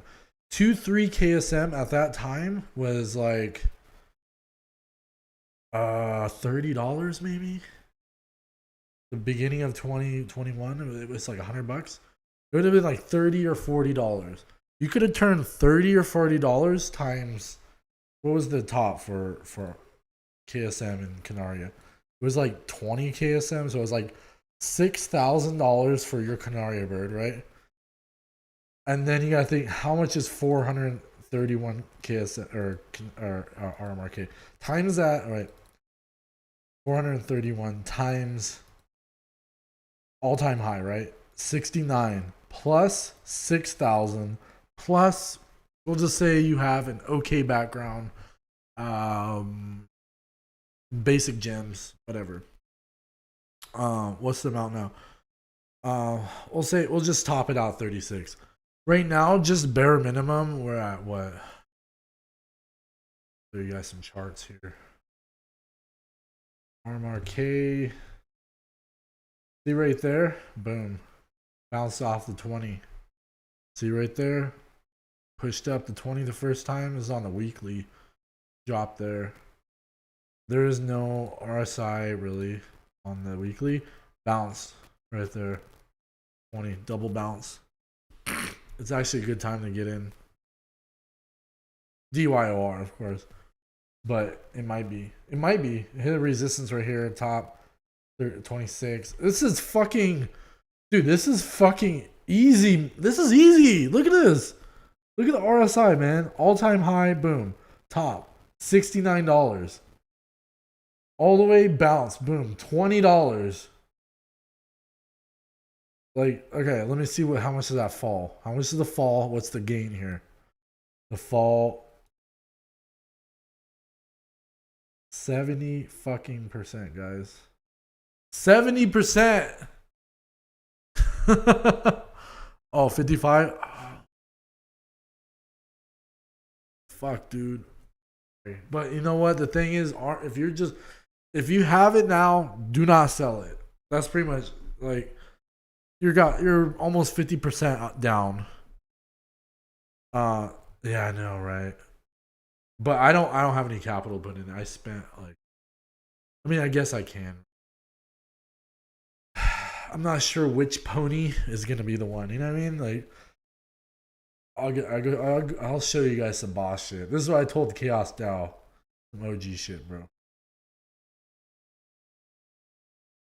This is the OG shit. I'm gonna. Oh, what? No. That's not the OG shit. I mean, that's the fucking. This is the OG shit. There's not a lot of people know about this. Not a lot of people know about this. This technology is fucking amazing. This is the search engine for the new Web 3.0 fucking database, bro. Their search engine is the Google. I mean, maybe the Pepsi, maybe the Coca-Cola. Who knows, right? But they're right now, I guess, the Ask Jeeves. You know, they could be the Google, but it could be like the fucking Netscape. I don't know. But there's no competitors. There's no one doing this. They are a search engine for IFPS, right? Interplanetary file system that is being built. This decentralized cloud, right? Crust. I don't know what the other people have, but yeah, there's other people, but decentralized storage essentially. You need a search engine to query the information that's being provided in these cloud databases, right? Google cannot look up IFPS. I mean, at least by definition, maybe it'd be implemented, but at this time, no. Everything is based on like ICANN, fucking HTTPS, hyperlinks and shit. IFPS's database is storage across everybody's computer, and people that hold that can mortgage their data for profit. What? Mortgage your data for profit. So you need a file system that searches and queries the chain to pull up whatever information. Arbitrary information. YouTube, decentralized Netflix, all of the above. Search engine. Google. What the fuck did Google do before everything? They were a search engine. Yeah.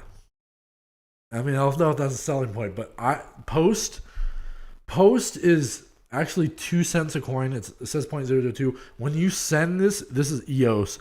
You send EOS to Substrate. This I don't talk about really much unless it's blockchain games or Substrate.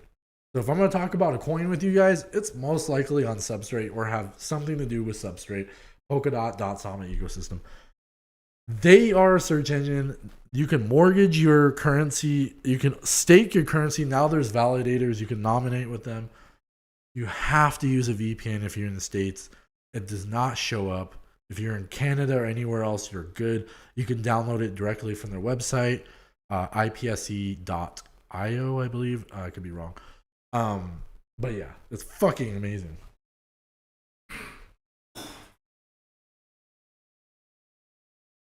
Dude, IFPS is like the bee's knees for Web3, but with Filecoin, Filecoin and Crust is.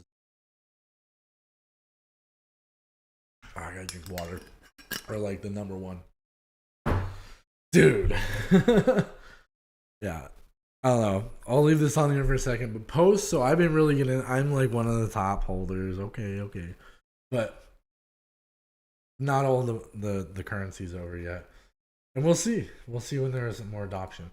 But anyways, bruh, I didn't even look at RMRK. I've been literally gone from RMRK for a while. I sold, quite a bit up here, of course, and I sold some down here.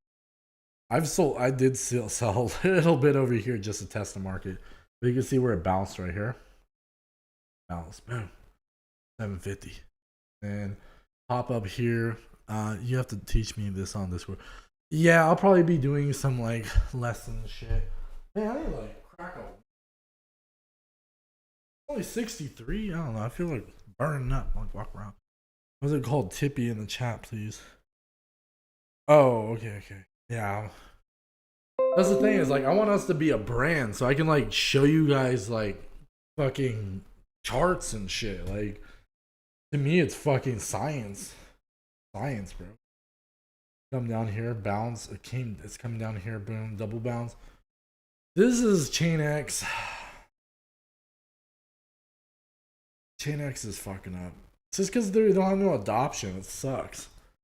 Fucking I love their technology, man. They're the fucking BTC on substrate, but they're not doing right. Yeah, Ring is unfortunately Ring only shows from here in September. So with Ring.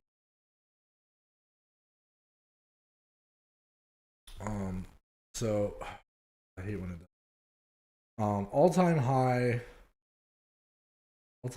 is here. So you can see this is DeFi summer.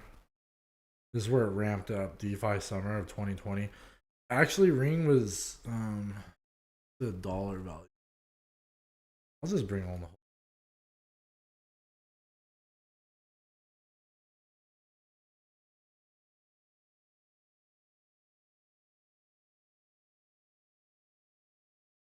Crap dollar. Let's do Ring USD. So Ring was 0.00. Oh, no. Let's do Uniswap. Yeah, because Uniswap we started being indexed on Uniswap around May of 2020, but in reality we were not on Uniswap. We were on Bancor, and Bancor like we're between 0.001 and 0.003. So you gotta think that's 100x, right? And now on the weekly,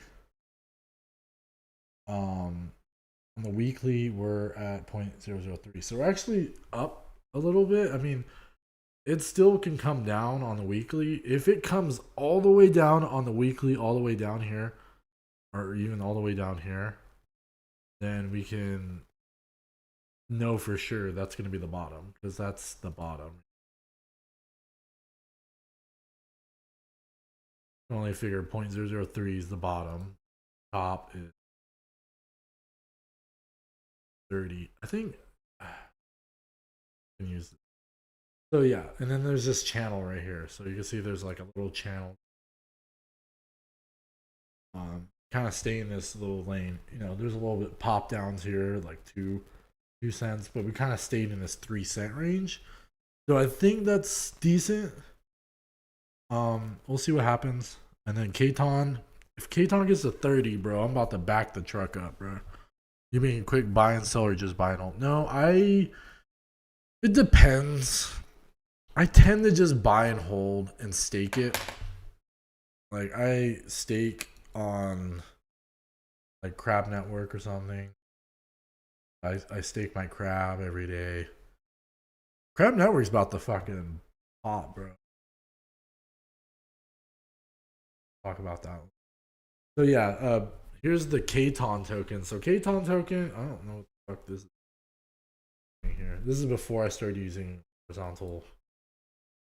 Yeah, before I started horizontal lines. So right there. Whoa! What the? What the? No! No!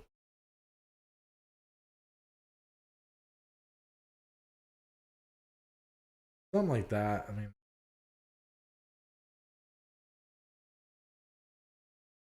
Bruh, come on. All right. Anyways, so this is stop this bit. So yeah, you can see a wick down there. So you can see kind of what happened here. 32, 32. It might go for a triple. If it goes for a triple 32, I'm backing the fucking truck up. I ain't gonna lie.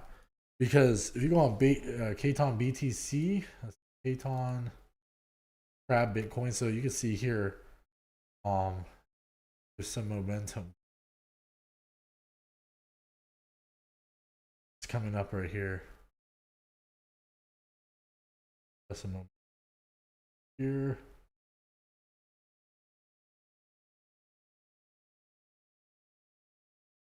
Got some momentum coming up here. So hey, you know, let's see what happens. Some volume, a little bit of volume here.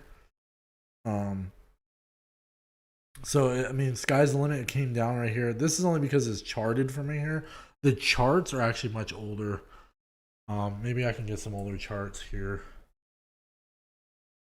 But oh, I probably can't because it fucking won't pull up our shit. Please, who? So there's one exchange that has our token. They haven't changed our token name. We changed it from C Ring to Crab, and they still haven't done it. They have charts from like 2020. So this doesn't show any justice on price. The reality, the price was like way down here. It was like way down here. It was way less. There was a lot of zeros. So anyone that got it early on, which I didn't really get a shit ton. I got some, but I probably could have focused on it better. That's okay. Anyways. So those are things I watch. Katon, back the truck at 32, that's for sure. But you know, DYOR. And then the Bitcoin price of everything. I feel like it's stagnant over here. We haven't hit any bottoms for the RSI necessarily, but it's touched that a lot on RSI, and it's touched this a lot. That's the lowest. You can see there's a lot of movement there. So it's coming down possibly. It may hold in USD value, depending on BTC or the USD value of BTC. If it comes down here, this is on Bitcoin value. I'm gonna. That's a buy signal for sure. But it's coming down here. Like I need to get better at like RSI signals and other factors. I don't know. I don't know. Let me get back in the chat. um.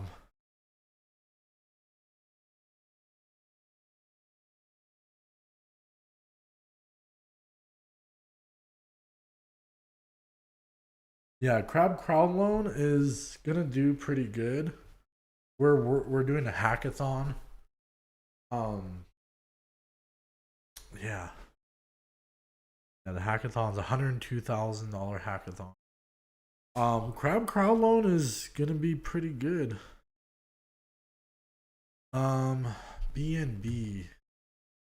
Guess I'll do price handle.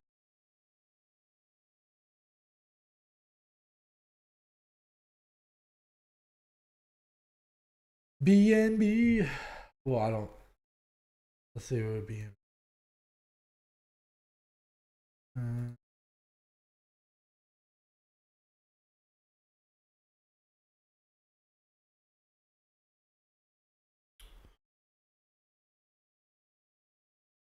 it has a little green on the daily, hourly, hourly.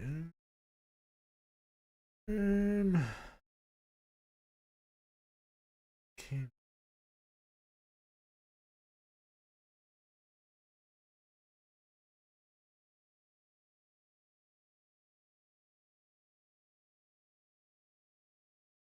That's not a good look, bro.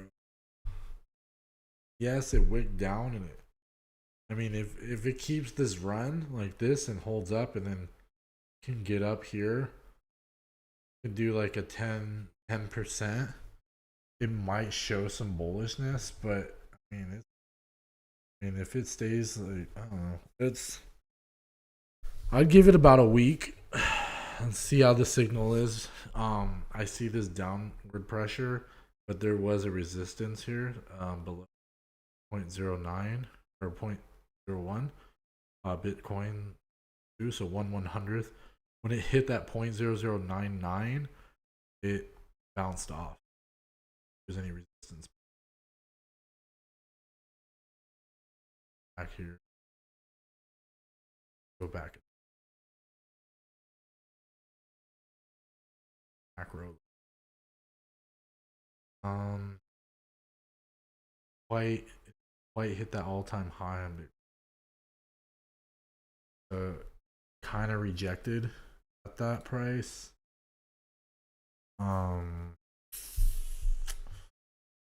I'd probably watch it fall a little bit. Looks like it's possibly gonna go lower on the RSI here. It could see a double bounce on. So it could probably back test to 0.0095.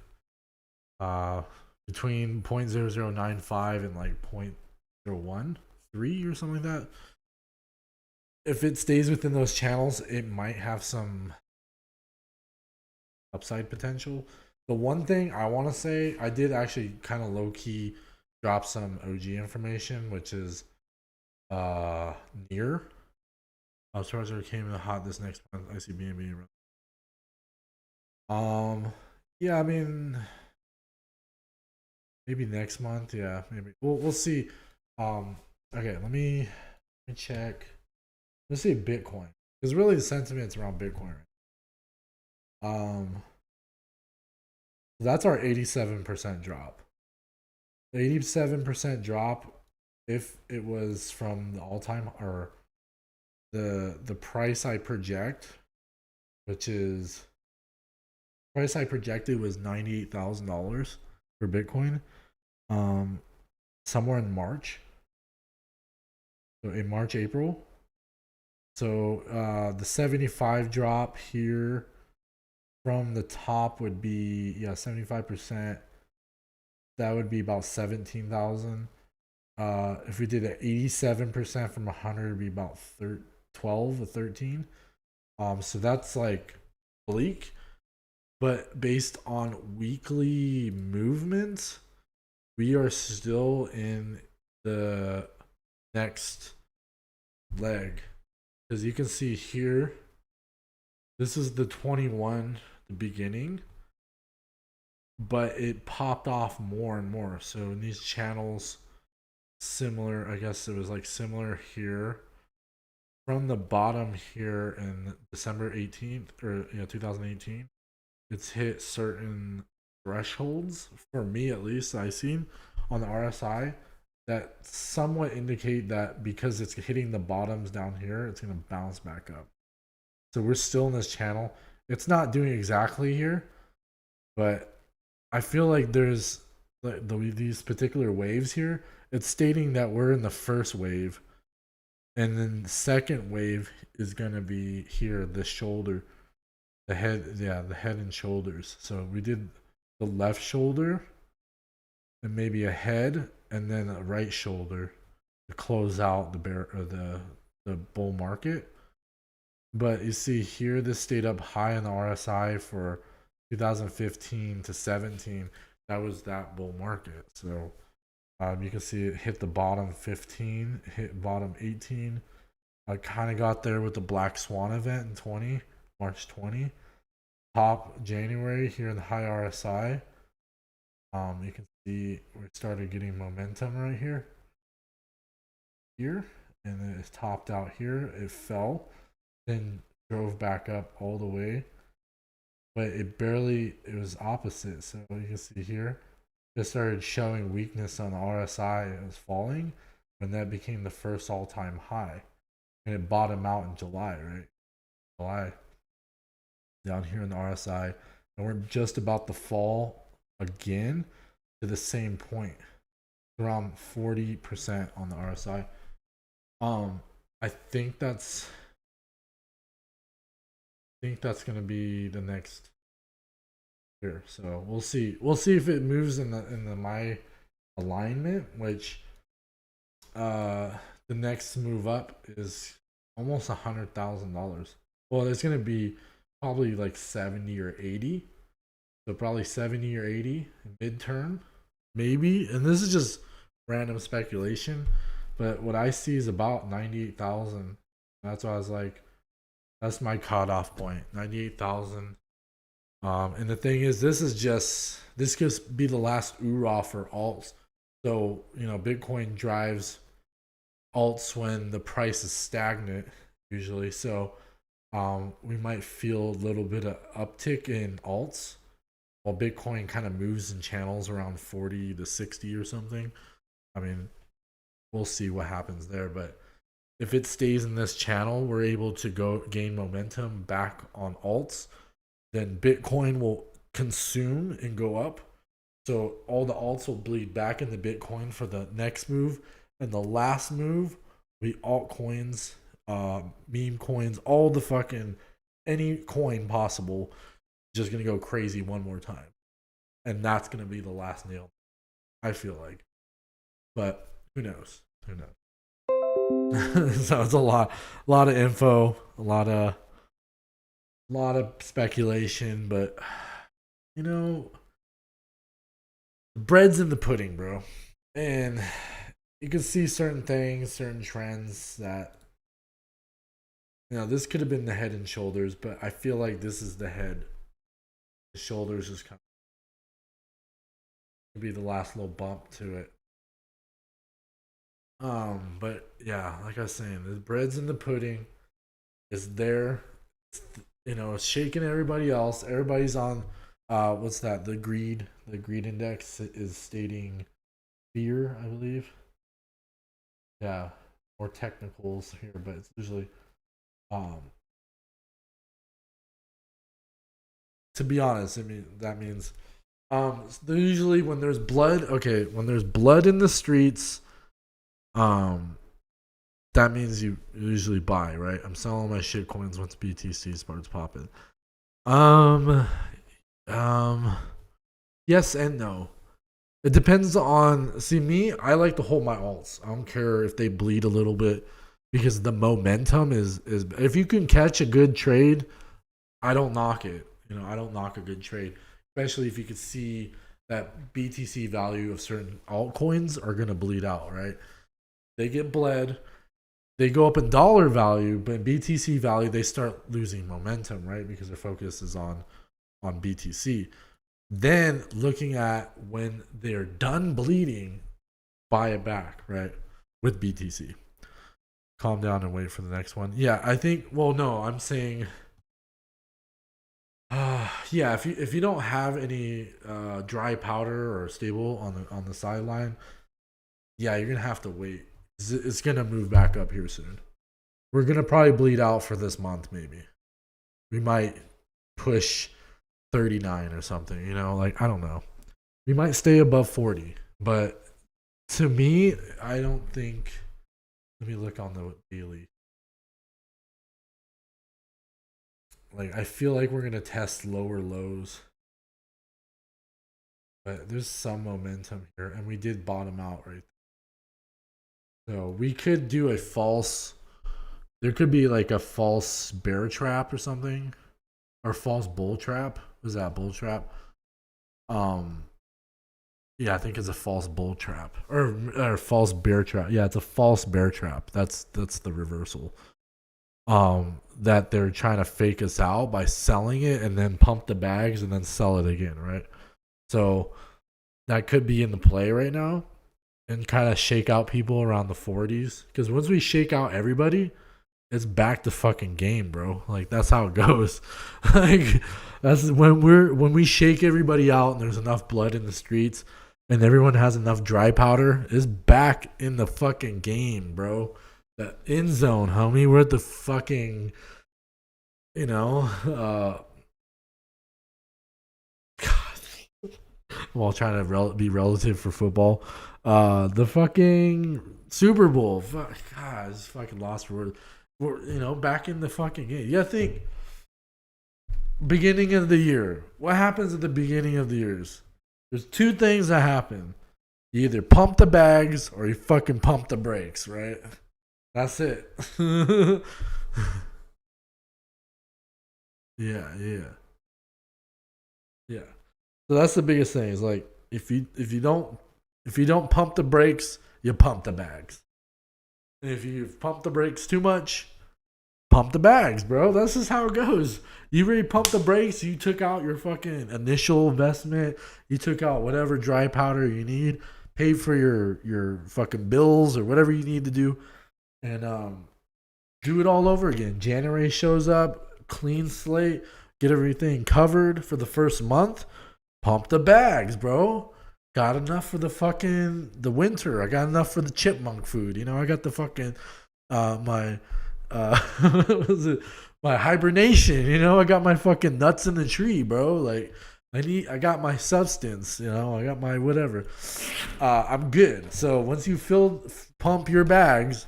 You know, pump or not? Yeah, you gotta pump the brake. Yeah, you gotta pump the brakes before you pump the bags sometimes, because you gotta be like, bro, you gotta take some off the table when you have a chance. Always take some off the table. Never over leverage yourself if you don't have enough on the side or have enough liquidity in what you have to be able to get out, right? Yeah. Honestly, all I do is pay my rent and pump my bags. Hey, man, that's the beauty of life. Like, when I first was all focused in, that's all I did. I paid just what bills I had, barely had any, put 90+% of all my actually 95% of all my investment my money went into investing. But like 90% of that, I don't know, maybe not 90%. We'll say 80% of that. 80% of that went into crypto, right? Just went right into crypto. I bought Bitcoin every day for fucking multiple years, right? For I think 3 years. I bought Bitcoin from people. I bought Bitcoin from the machine. I bought Bitcoin. When I seen $3,000 for Bitcoin, I literally backed the fucking truck up. I got a loan. I fucking worked my ass off. I bought as many Bitcoin as I could, bro. I invested a lot of that into EvolutionLand, and it hasn't paid out completely yet, but that's because it's a long-term play, and we all get benefit from it. But the long-term play is like, what did I get? I know. Oh, yeah, I think Ring and Katon. Ring and Katon, after I put like 3 G's in the Katon went up to like $300,000 or 200. I don't know. It was quite a bit on 9 months. Dude, invest everything, dude. Invest. I mean, not everything, but you know, obviously have some money for yourself. But anything you can do, invest in whatever, man. As long as you know it's gonna make some money. You know, you got DYOR, of course. But bro, anything you're in, like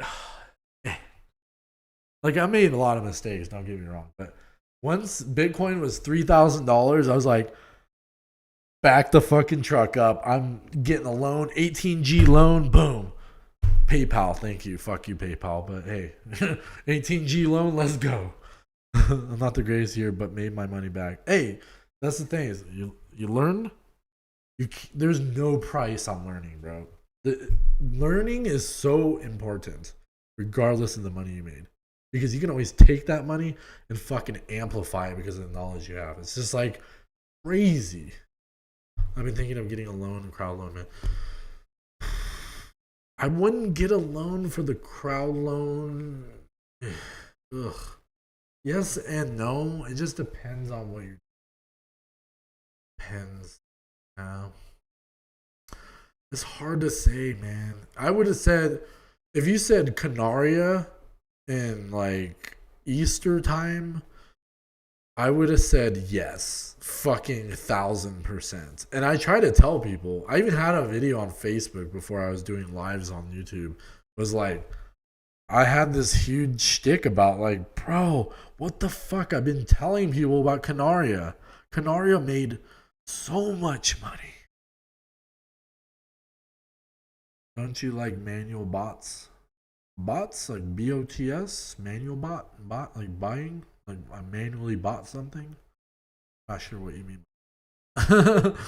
But if you mean manually buying something, I don't get the reference. I'm sorry. I don't get the perspective. Please explain again. Frosty. Yeah, so the crowd loan, it's a fucking stretch. Me buying Bitcoin at $3,000 was kind of a stretch, and I spent some. I mean, if I took all that, put in mana, I probably would have had a shit ton of money. But when you catch right in the title of the coin. Oh, what? Time. Oh, I get what you're saying. 2x. I mean, shit. I don't wake up out of bed for 2x. No, I'm just like, people say they literally wake up for a double. Nah, I mean doubles are good, bro. Especially when you get to like 7 or 8 digits of your money. Like, not saying I have that, but once you get to that point, 2x is like crazy, man. You just like 2x at a million, like 2x at a 10 million or some shit. Like that's insane. But for me, it's like I've been in things that were 1,000x. I've been in things 100x. Hey, bro, I was at 4 digits for fucking ever, bro. And then I finally touched 5 and 6, and I was like, yeah, that's hard with 100. Yeah, see, yeah, exactly. You start with $100. Like, you can start with any amount of money. Like, you can literally start out with nothing. Like, I get free shit just signing up for things. Like, that's the reason why I gave away so much. I got a lot of that for free. Like, seriously, I paid maybe, I don't know, I guess I paid a few $1,000s or something, a couple $1,000s. It wasn't much. I think it was like a few $1,000s. So I did give away like several thousands of dollars. But yeah, man, yeah, fucking, I got so much free shit. Even the freaking sparklers, like I have like 50 sparklers. Like, I don't know, I have so much shit, bro. And the thing is, like, once you get into these NFTs or tokens that, like, literally people airdrop them to you, right? They just straight up airdrop so much shit. They give you other NFTs. They fucking, I'm all like chilling with like fucking Captain Morgan stance, like fucking foot on there. I don't know, it felt good for a second. But yeah, they give you so much extra shit. It's crazy. It's so crazy. But NFTs are worth on it.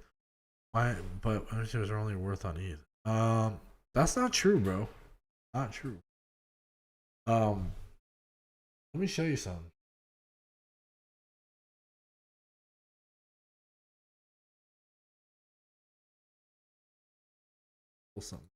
Let me pull up on you, homie. Hammy. Like, I get it. Ethereum is a settlement layer. Like, there's a lot of fiat on ramps. But it's not, bro. This is the fucking new age, homie. Canaria, like, this shit is fucking fire, bro. Let me show you one of my birds. I don't have all my birds in one. Trust me. This bird's worth, I think 100,000. I don't fucking. That's worth a lot. Yeah, 1,000 KSM right now. $230,000. There's only 3 of them or 10 of them or 13 of them. Yeah, there's only 11 of them. This is a $200,000 bird. And what's so significant about it? You can literally remove items. So the items I gave away are removable from these. You can unequip them and equip them, right? Equip, unequip. And then you can also do like the headgear. It's equipable and unequipable items. See, that's fucking amazing. And they're NFTs. Every item is an NFT. It's insane. You can change things on characters. These NFTs are forward compatible, future proofing the NFTs. It's amazing. And it's gonna be collateralized too. So there'll be value in, you could put in the NFTs to have token value. Just like what's it called? Farsite. And then Singular, their RMRK 1.0, when they do 2.0, you're gonna have items you can attach to them. Fucking amazing. Like I'm just so excited about the future of this. And there's a project on here, was the first, like the project to be released on here. So let me get my account here. MySpace. Remember MySpace? Man, MySpace was pretty dope. I ain't gonna lie. Oh, I got free. Um, somebody gave me something free. IMU, he gave me a free thing. I don't know why it's not fueled. Let's see, and not be showing them. I don't know. I've been having that problem. Anyways, so this is the marketplace. These are the items. This particular project called Dino X Dino is gonna be fucking amazing. Like they're adopting RMRK's technology, and they have like a really huge volume for sales. 47,000, 4,700. So 4,700. They average about $400 acquiring times 400, not 100. 400. It's about a couple $1,000,000. I mean, it's not the hugest project, but the thing is, I hope you could see the value here. This is the open sea of substrate. It's amazing. It definitely is gonna be huge. How much is it mint, etc. And I'm worth like minting is usually 1 KSM. Most cases, actually, some of them are minting your own tokens, bro. It's like pennies. It literally costs you nothing. Like unless you start once they start implementing RMRK, you're gonna have to use RMRK. But still, it's gonna be very, very cheap. The gas is super cheap, like pennies on the dollar, and yeah, you're just it's amazing. It's amazing. I fucking love it, dude. Like one of the best. It's so cheap. It's everything OpenSea. Just like you pay, whatever. Yeah, it's better. It's better. And also, one of my favorite actually one of our favorite artists here on is oh, there it is. So he gave me this for free, his collection. So, and he's been selling them. Top sale, 0.2. So it's about $20. I mean, it's not much, but it works. Free little thing. Second thing we need to discuss this, man. I know, I'm bad. It's just I will be teaching people now. This is a project actually some of the Chaos DAO is a part of. Bona Fett. They're also Chaos DAO, obviously. Yeah, these guys, little Chaos, well, Bona, whatever fucking called. I mean, sorry, it's not a selling point, but yeah. Let me see. There's one piece of did I sell it or something? No. Oh, there it is. It's not loading. But it's this artist. Probably taking a bit. Because everything is on the chain. This information, that's the thing, is your information, one for hosting, you're gonna be needing to do that, especially do NFTs. People can fucking change your information. It's ridiculous. NFTs are kind of bad if you're buying just for pictures. But this particular project, his name is, I forgot his name, but Rutopia or Ruben. I think it's Ruben. Yeah, this is what I own. So I own this particular, but this artist, his name is Ruben. He's fucking cool, dude. His artwork is amazing. The floor right now is 15 KSM for his products. Highest 18 sold. It's obviously not a shit ton of volume yet, but I like his work. I paid like not even a KSM. Bro, I want to join your guild and become one of your apprentices. Yeah, we're still working on it, but yeah, it's gonna be built out. It's gonna take a while, but in due time. I spent less than one KSM on this. I'm selling it for 50, shit like that. I mean, there's other people. I'm not really caring for selling it, but you know, if you go on OpenSea, you know, I got some shit for like 100 ETH. You know, some Decentraland land. Um, there's just a lot of shit going on, but yeah, probably gonna wrap it up here in a second, guys. It's like 1 o'clock here. Should probably go to. I do love streaming and talking to you guys, but I go to sleep. How much is 1 KSM? 1 KSM right now is $240, and it's bottoming out. If you're gonna buy anything, I'd wait for KSM to bottom out. It's probably gonna bottom out here soon. It can hit as low as 140, so somewhere between 140 and 240, 250, something like that. But still falling. BTC value is holding up. Yeah, so BTC value is holding out. So USD is just being taken out because and also RMRK. So RMRK is actually getting some momentum right now. From the 20. So we'll see if it makes a third bar over 26, we should see some upside potential. And it came down here on the RSI, so we'll see what's going on there. And it's up $2 for the 8% here for the day. So not too bad. I think the momentum's finally coming in. People finally sold out. I have to care. Okay, yeah. No, I understand. Yeah. If you have $87, bro, buy post, man. Just fucking buy post, yo. Yeah. But it takes a little bit of knowledge to do this. You have to have a token pocket wallet. You have to send this to your token pocket with all the right EOS information. Fucking, you have to add some extra shit. And then you have to send it to the substrate wallet.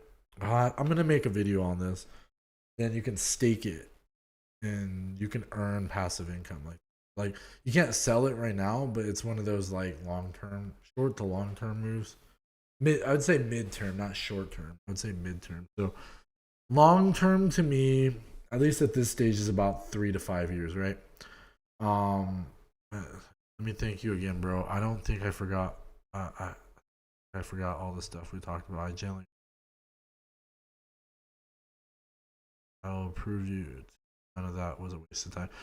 I appreciate you, bro. APR. APR is 84% or something like that. I don't know. It's pretty high. Not a lot of people are doing it right now. Actually, no one. I haven't really told anybody. I mean, I told Chaos down some people, but show you some just real quick.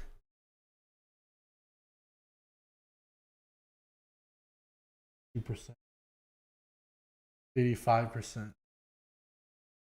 And this is on chain. This is different than just staking with your own people, or staking like a pool or some shit, not your people. You stake in a pool, you know, there's a chance that one, you can be rugged. Two, it can drop fast because not a lot of people are doing it. Like here, we are utilizing 3% of the chain. I mean, obviously, it's gonna get bigger and harder and bigger, harder, and longer. But yeah, 832. So that's like $16. I don't know. 832 times. I'll say if you paid 0.026, or take about $21 a day. That rate. That's a lot. Take, say $100. Or say, let's say $80, because you might need a little EOS, whatever. Times that by 0.025 by average. Two. Okay, no, 80. I think I needed to divide 0.02 3,200. 3,200. I'm not sure how much. I think I did 100 and I was receiving 0.1, something like that, every few blocks or something. So we'll say times that by 32. 32 times 0.1. About 3, make 3 times whatever. Looked like probably make like 3 tokens a day. 6 cents. Yeah, yeah, it's hard to say because $80 is not as shit money, but if you made say 6 cents or 60 cents times 30, that's like $18 a month. This rate, but that's assuming the price stays the same. It could go lower. You know, like I like the big numbers, but $80, you might as well try to flip it, I guess. Um, and again, okay, IPR, but what? $626 the rich all limit, or which all whatever you want because you can earn 20. $26. Where did we get that number from? Was that from calculating?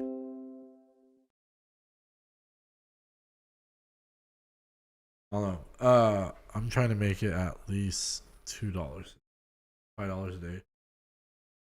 25 bucks a day. Um, uh,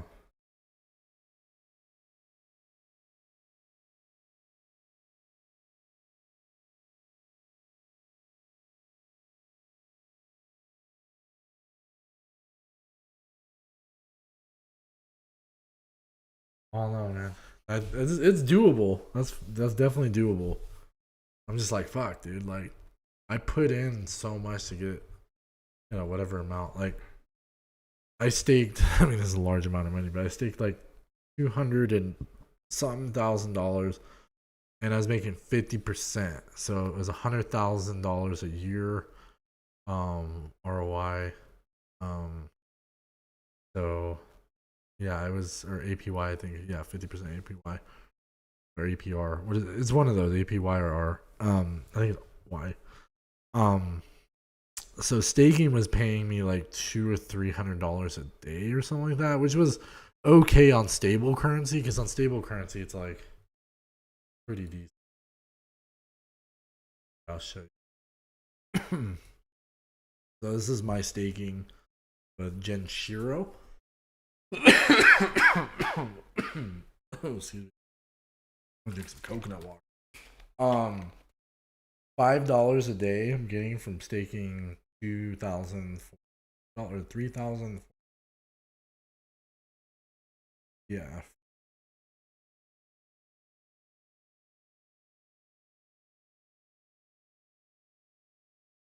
I think $3,600, give or take. Um, yeah, give or take. Anyways, so I'm making $5 at 50% APR. That's okay, but it's definitely not the best if you're trying to make. This is just doing its own. But yeah, this is $5 a day. I had a shit ton of money in there, and it was making like $200 or $300. What's up, dude? Um, this one I like this one. Um, think about like crypto beans. Crypto bee. What's that? Um, the other big play, EvolutionLand. I make but I compound. With my 4-digit portfolio, would you recommend I just wait for a payout? I really nothing else to do right now. Yeah, if you don't have money in it and you have side money, I would suggest waiting a little bit more blood on in the ball. That's for sure. But I think the blood is running dry. So we're very close to bleeding out. So stay tuned to the market. Stay tuned to market kind of stuff. I don't know what crypto B is. I don't know what crypto B. Never heard of it. The only thing I think of is like a DApp on Tron that we played along.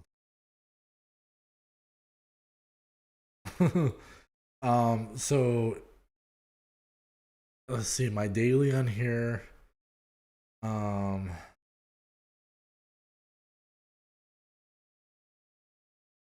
No. Hey, window.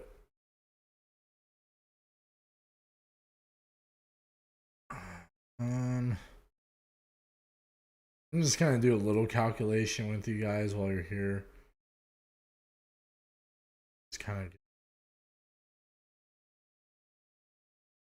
Cause I make quite a bit on this game on EvolutionLand, but I just reinvest it. Like I'm one of the biggest players in the game, and also I'm like marketer for it, so I'm not trying to bleed out the game. 340 probably make about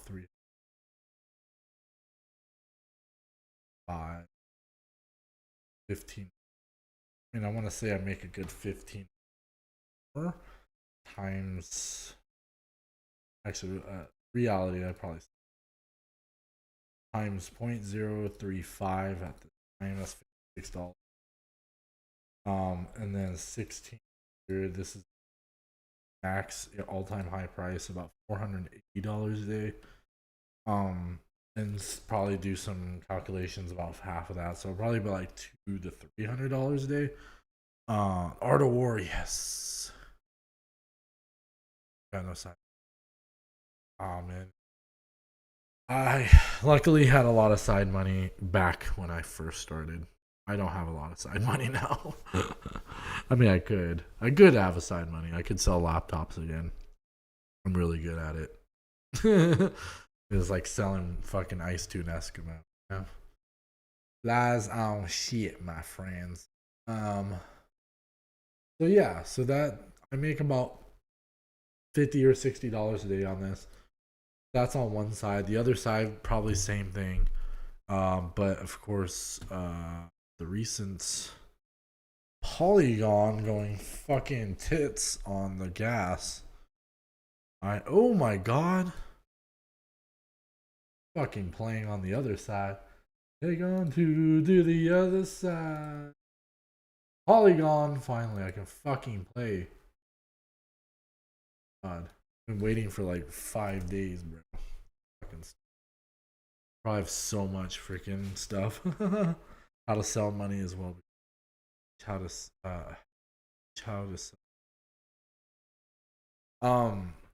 Yeah, I mean, word, brother. Dude, it's probably gonna be a lot. There's gonna be a lot of fucking resources. Oh my god.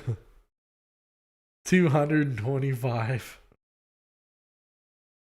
Yes, finally, dude. Oh my god, I'm so fucking excited. Dude, I've been waiting to accumulate my god. 300 wood. What the fuck? Dude. Oh my. That's nothing compared. My drills are probably like stacked, dude.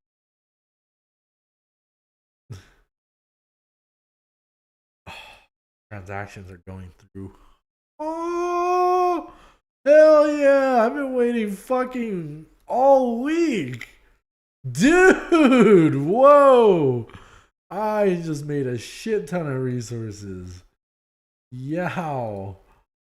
Dude, I should have waited for my another video for just this. Man. Too late. I'm getting it all. Dude, this is fucking amazing. And I'm probably gonna leave one thing before walking away for the rest of the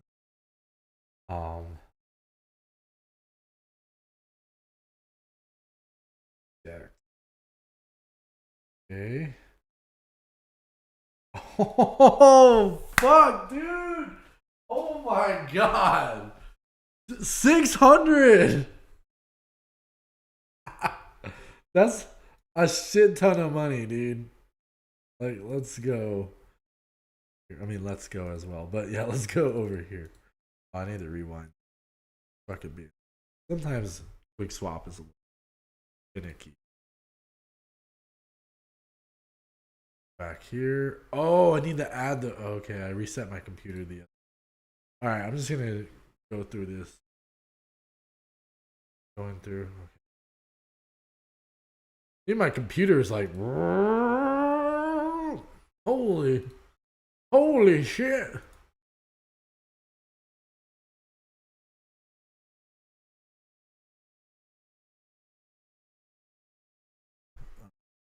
Add gold. Let's add this. This would HO fire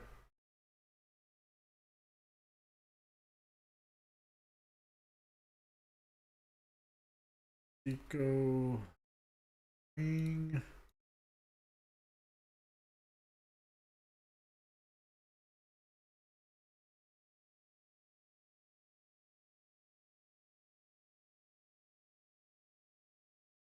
All right, how much is 1K taunting?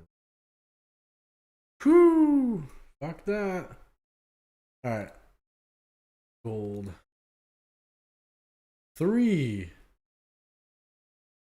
Yo, 1 fire 1. So 2 and wood 2 6. All right, let's go. 4 A minus this. Oh wait, no. What's going on over here? It's just moved off my. Never mind. The screen didn't transition in time. I was very confused on that. See if there was a 3 here. I have to just fucking get all of them. I just wait till they're like 10 or something. Dude, there's so much. 4,000 ring, bro. Oh my god. I can just build up a lot of funds right. That's $162. That's there's there 7. Okay, so yeah, it's probably like 10. Let's say 11,000. Let's say that's 1,000 ring times 0.035, $385. How much is one ring? One ring is $1. One ring's $1,000. No, it's point. It's 35 or 3.5 cents. Let's do. I think. Oh no, it's 0.035 right now. Yeah, it's unfortunate. Native token dollar. 3 4 3 3. That's what it says on there. Okay, let's see what ring. Ring is 3 4 and 8. So when you stake your ring and commit it for a certain amount of time, say a month to 36 months, you get, for your liquidity, you earn Katon. So there's only 87,000 Katon, and you can create it. Like, we can create it. It was never it was never created. You have to stake it. So Katon and ring go hand in hand. It's kind of a beautiful, but yeah, so ring is 3.5 cents. I have a shit ton of it just because we're building games and blockchains on it. It's like kind of a no. Yeah, yeah. And then oh no, you're thinking of crab. Okay, I think you're thinking of crab. So crab is 0.004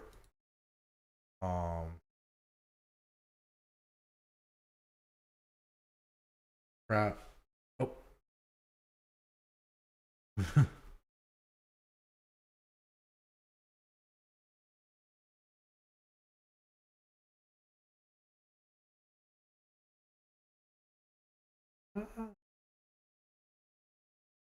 Okay, what the fuck was that all about? That's fucking up heavy. Anyways, yeah, so 0.004 is the price of crab. So crab is gonna do all right. I think it's gonna do pretty good. It's really cheap. I think it might go. See, the thing about crab is there's more of it, and I'm almost like, well, it's the opposite of polka dot because the no ring is the main net, and crab is the canary chain. So yeah, actually we have this is the canary. This is our PLO. We do crowd loan. Our economic model we have 10 million or 10 billion max. Circulation is 2.1. So we're doing 10% of circulating supply. We're giving it away. That is 200 million. And then our circulating supply of this is not correct. It is I think it was like 120,000 tokens. So CK Ton is earned from pledging your ring for a certain duration, and that creates CK Ton. So it's just like Darwinia. So if you go to Darwinia .network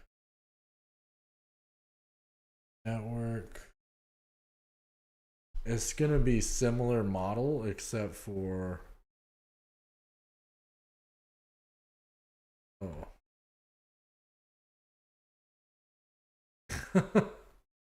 uh tokens. Oh no.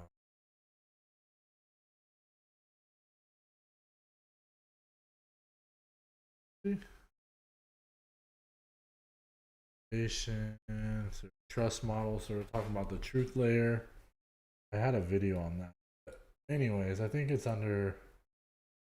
Should be under tokens. Yeah, here. Yeah, so here's the economic models. 10 billion. Same 2 million. So you can see the supply is almost similar. Like they're gonna be like a 1-to-1 almost. Kind of crazy. And then same here, max supply or right now is 87 or maybe 90,000.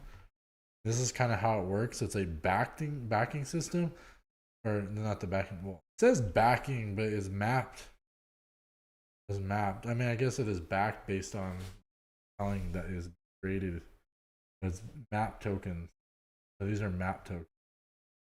This is kind of backed, and there's a truth layer aspect to it, and nobody holds it.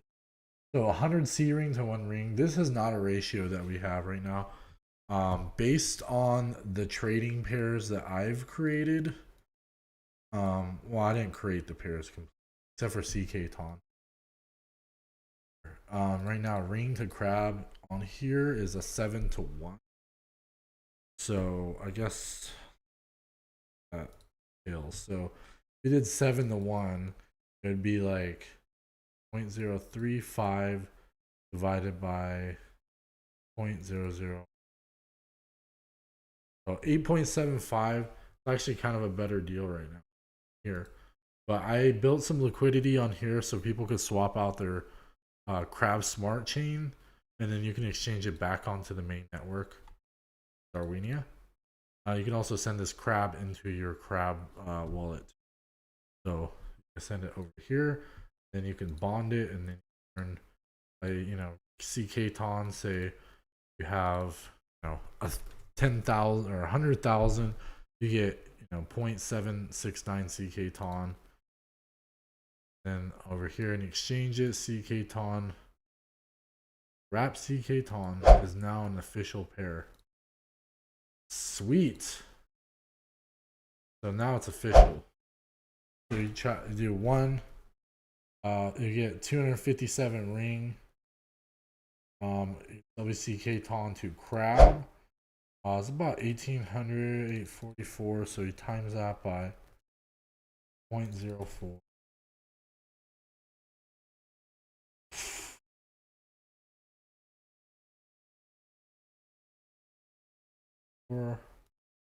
That's like $7. So CK ton right now is about 750. So I mean, you take that with a grain of salt, of course. You can earn from there. That's another way. You exchange it, your extra WCK ton for more crab, go into the crab and restake it, get some more. So you can do that. Say you sold it, got back 2 months worth. Say you had 10,000. Get that much CK ton. Okay, it's not a shit ton, but we'll do 10,000. 10,000 for 3 years. Trade that, or let's say 1,800 crab times, depending on the slippage, times that by 0.004. $26. You take that 60, 65, 62, and do that 65, 62. You keep doing that until you don't have anything. So you'll have 3-year stakes, and you could just pump your bags. And I personally put up a lot of liquidity, so you could do that. You could just keep doing it and doing it and doing it. I will start adding more and more supply to build it up, hopefully. Because I get more WCK ton because people trade the pair. I have more WCK ton right now and the crab, and it goes back and forth, and then the price goes up on both because they go, well, now I need more crab. And so they buy up crab, and then they're like, oh, well, it's cheaper to just buy WCK ton, the stake, to get more crab because you get crab earnings for staking, right? You get crab earnings for staking. You get the power that you put in there, and then you stake and earn on top of that. So yeah, it's fucking crazy, man. I don't know. So that's crab. Like, you could just build it up. But so also, now we're on the EVM compatibility. We can build out our fucking ecosystem. We have a hackathon. It's fucking insane. I'm going to be doing a live stream with a hackathon on Friday next week. I don't know how long it's going to be. I hopefully it doesn't cut into me going to the movie theaters. They haven't told me how long it's going to be. I think it should be at least an hour, and I hope it doesn't carry more than an hour and a half, because after that that's the plan. I want to leave at like 9 or 8:30 my time. I think it starts at 7. So yeah. But yeah, I'm gonna do a live stream with Dora Hacks and EvolutionLand, so definitely check that out. I do AMAs. I'm actually part of the marketing manager for EvolutionLand. So yeah, I'm big into Darwinia and crab and all that. So yeah, this is a interesting swap. It's called Snow Swap. It's made from some of the people on Darwinia. Similar to Pancake Swap. Similar. But yeah, I've been adding liquidity for WCK ton. There's quite a bit in there, so your trading pairs aren't too crazy slippage. And you can buy, say if you want to buy 10 of these, 2%, 100 is 8%. I'm building liquidity. I haven't focused on it, but I will be doing it more soon once I figure out. But yeah, so I'll be doing that. Build liquidity for WCK ton and ring. Yeah, so I got ring in here too, so you can swap ring, X ring, or crab for X ring. So slippage is pretty decent, 1% at 1,000 for 7,000. I think that's pretty good. Do 10% here, do 10,000, which 1,000 ring. If you sold 1,000 ring, got that, you might as well just buy the crab direct. I mean, the slippage price right now is pretty bad from ring to crab, but the crab to ring right now is a really good ratio. So yeah, I think people are selling their X ring to crab. They're exchanging their crab for to sell it. So they can sell it, make liquidity. So that's the beauty. Is like I'm building this liquidity to allowing people in our ecosystem to exchange it to make money, and I'm helping at the back end of it by supplying the exchange. So I own pretty much 100%. I own 100% of 96% of this pool, and then I own 40% of the other pool. So I'm trying to build up the liquidity to about $50,000 in liquidity from me personally, which in actual liquidity value, I think would probably be 500,000. I don't know. You know how can't really say, but like when you put in 500,000 or $50,000 and liquidity is 50,000, the market cap is a certain thing. So yeah, because liquidity wise, it'll be the same. So I want to put up at least 50 G's in liquidity for them, and then sky's the limit, man. So fortunately, I spent a lot of my money. So eventually, there'll be more tokens on here. We have basically 4 tokens. We have 4. But Crab and Wrap CK-Ton, those are going to be the ones that go back and forth, and also X-Ring. X-Ring and Crab are going to be huge together, because you have to exchange your X-Ring to Crab to get it off chain to the exchanges. From X-Ring to Ring, sending it through Ethereum right now is just not applicable. It's definitely not feasible at all, because the transaction costs are based on Ethereum fees, right? When you do it on our side with Crab, it's much cheaper. It's like pennies, dude. Not even pennies, like a hundredth of a penny. Like transactions are nothing. It's like 0.001 of a Crab, and Crab is 0.004 cents. I think there's a lot of zeros there, you know. And if you think about it, we have a lot of room to grow, a lot of room. So I think Crab's going to do very well. I think Ring, of course, Ring's going to definitely do well. And then CK-Ton and K-Ton, both as derivatives, are going to pick up because of the difference in price. So it might be cheaper to stake those. Staking those give you better power. Power pays out Crab or Ring. Use those to restake. Use those in the ecosystem with EvolutionLand and other NFTs and other projects. We're part of DeFi space. Like, it's going to be fucking insane. Like, we're building the shit out of our ecosystem right now. And we just started. So, yeah. But I'll leave you guys on that. That's Darwini Network. Definitely check them out. EvolutionLand. I'm about to take off here. EvolutionLand is my people. I mentioned RMRK. RMRK is my people. Canaria, all them. Check them out. I love them. Quality projects. Some low-key information with IPSC. I guess I'll leave you guys with this one. This is a low-key game that's kind of on the back end. It's built on Affinity, which is a parachain. It's called 9 Lives Arena. This is a game that's being developed for the last like 4 years, 5 years. I've been a part of the alpha, so I'm actually able to test the game out early. I'll probably do a little bit of gameplay at some point, but yeah, this is a dope ass game. I fucking love it. They give you all these like ooglies, and you can do some farming and fishing and PvP. There's a lot going on here. I like where this game's going. There's 2 games I like for Affinity right now. It's gonna be 9 Lives and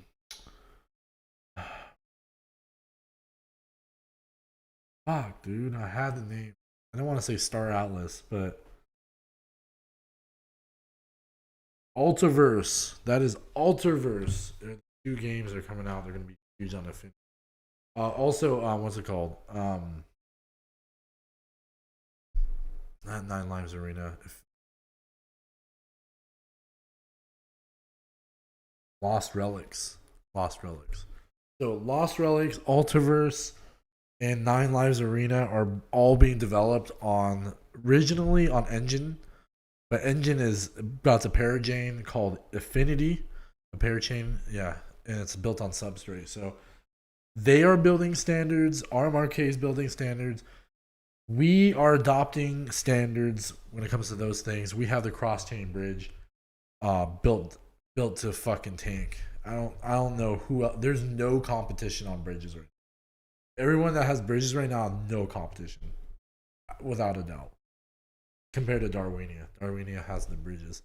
So NFT space, bridges, layer zero meta chains, and gamify and metaverse. So NFTs. Okay, and NFTs with utility. So that's all I can say for the end here. Appreciate you guys. Check me out on Twitter at I'm Crypto Hustler.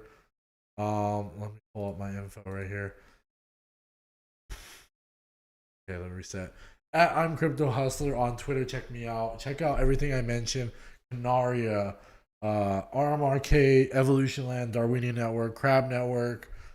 Check out IPSE. Check out Ultraverse, Nine Lives Arena, Lost Relics. I don't really play Lost Relics that much, but if you want to farm items, yeah, exactly. Lost Relics is kind of deep.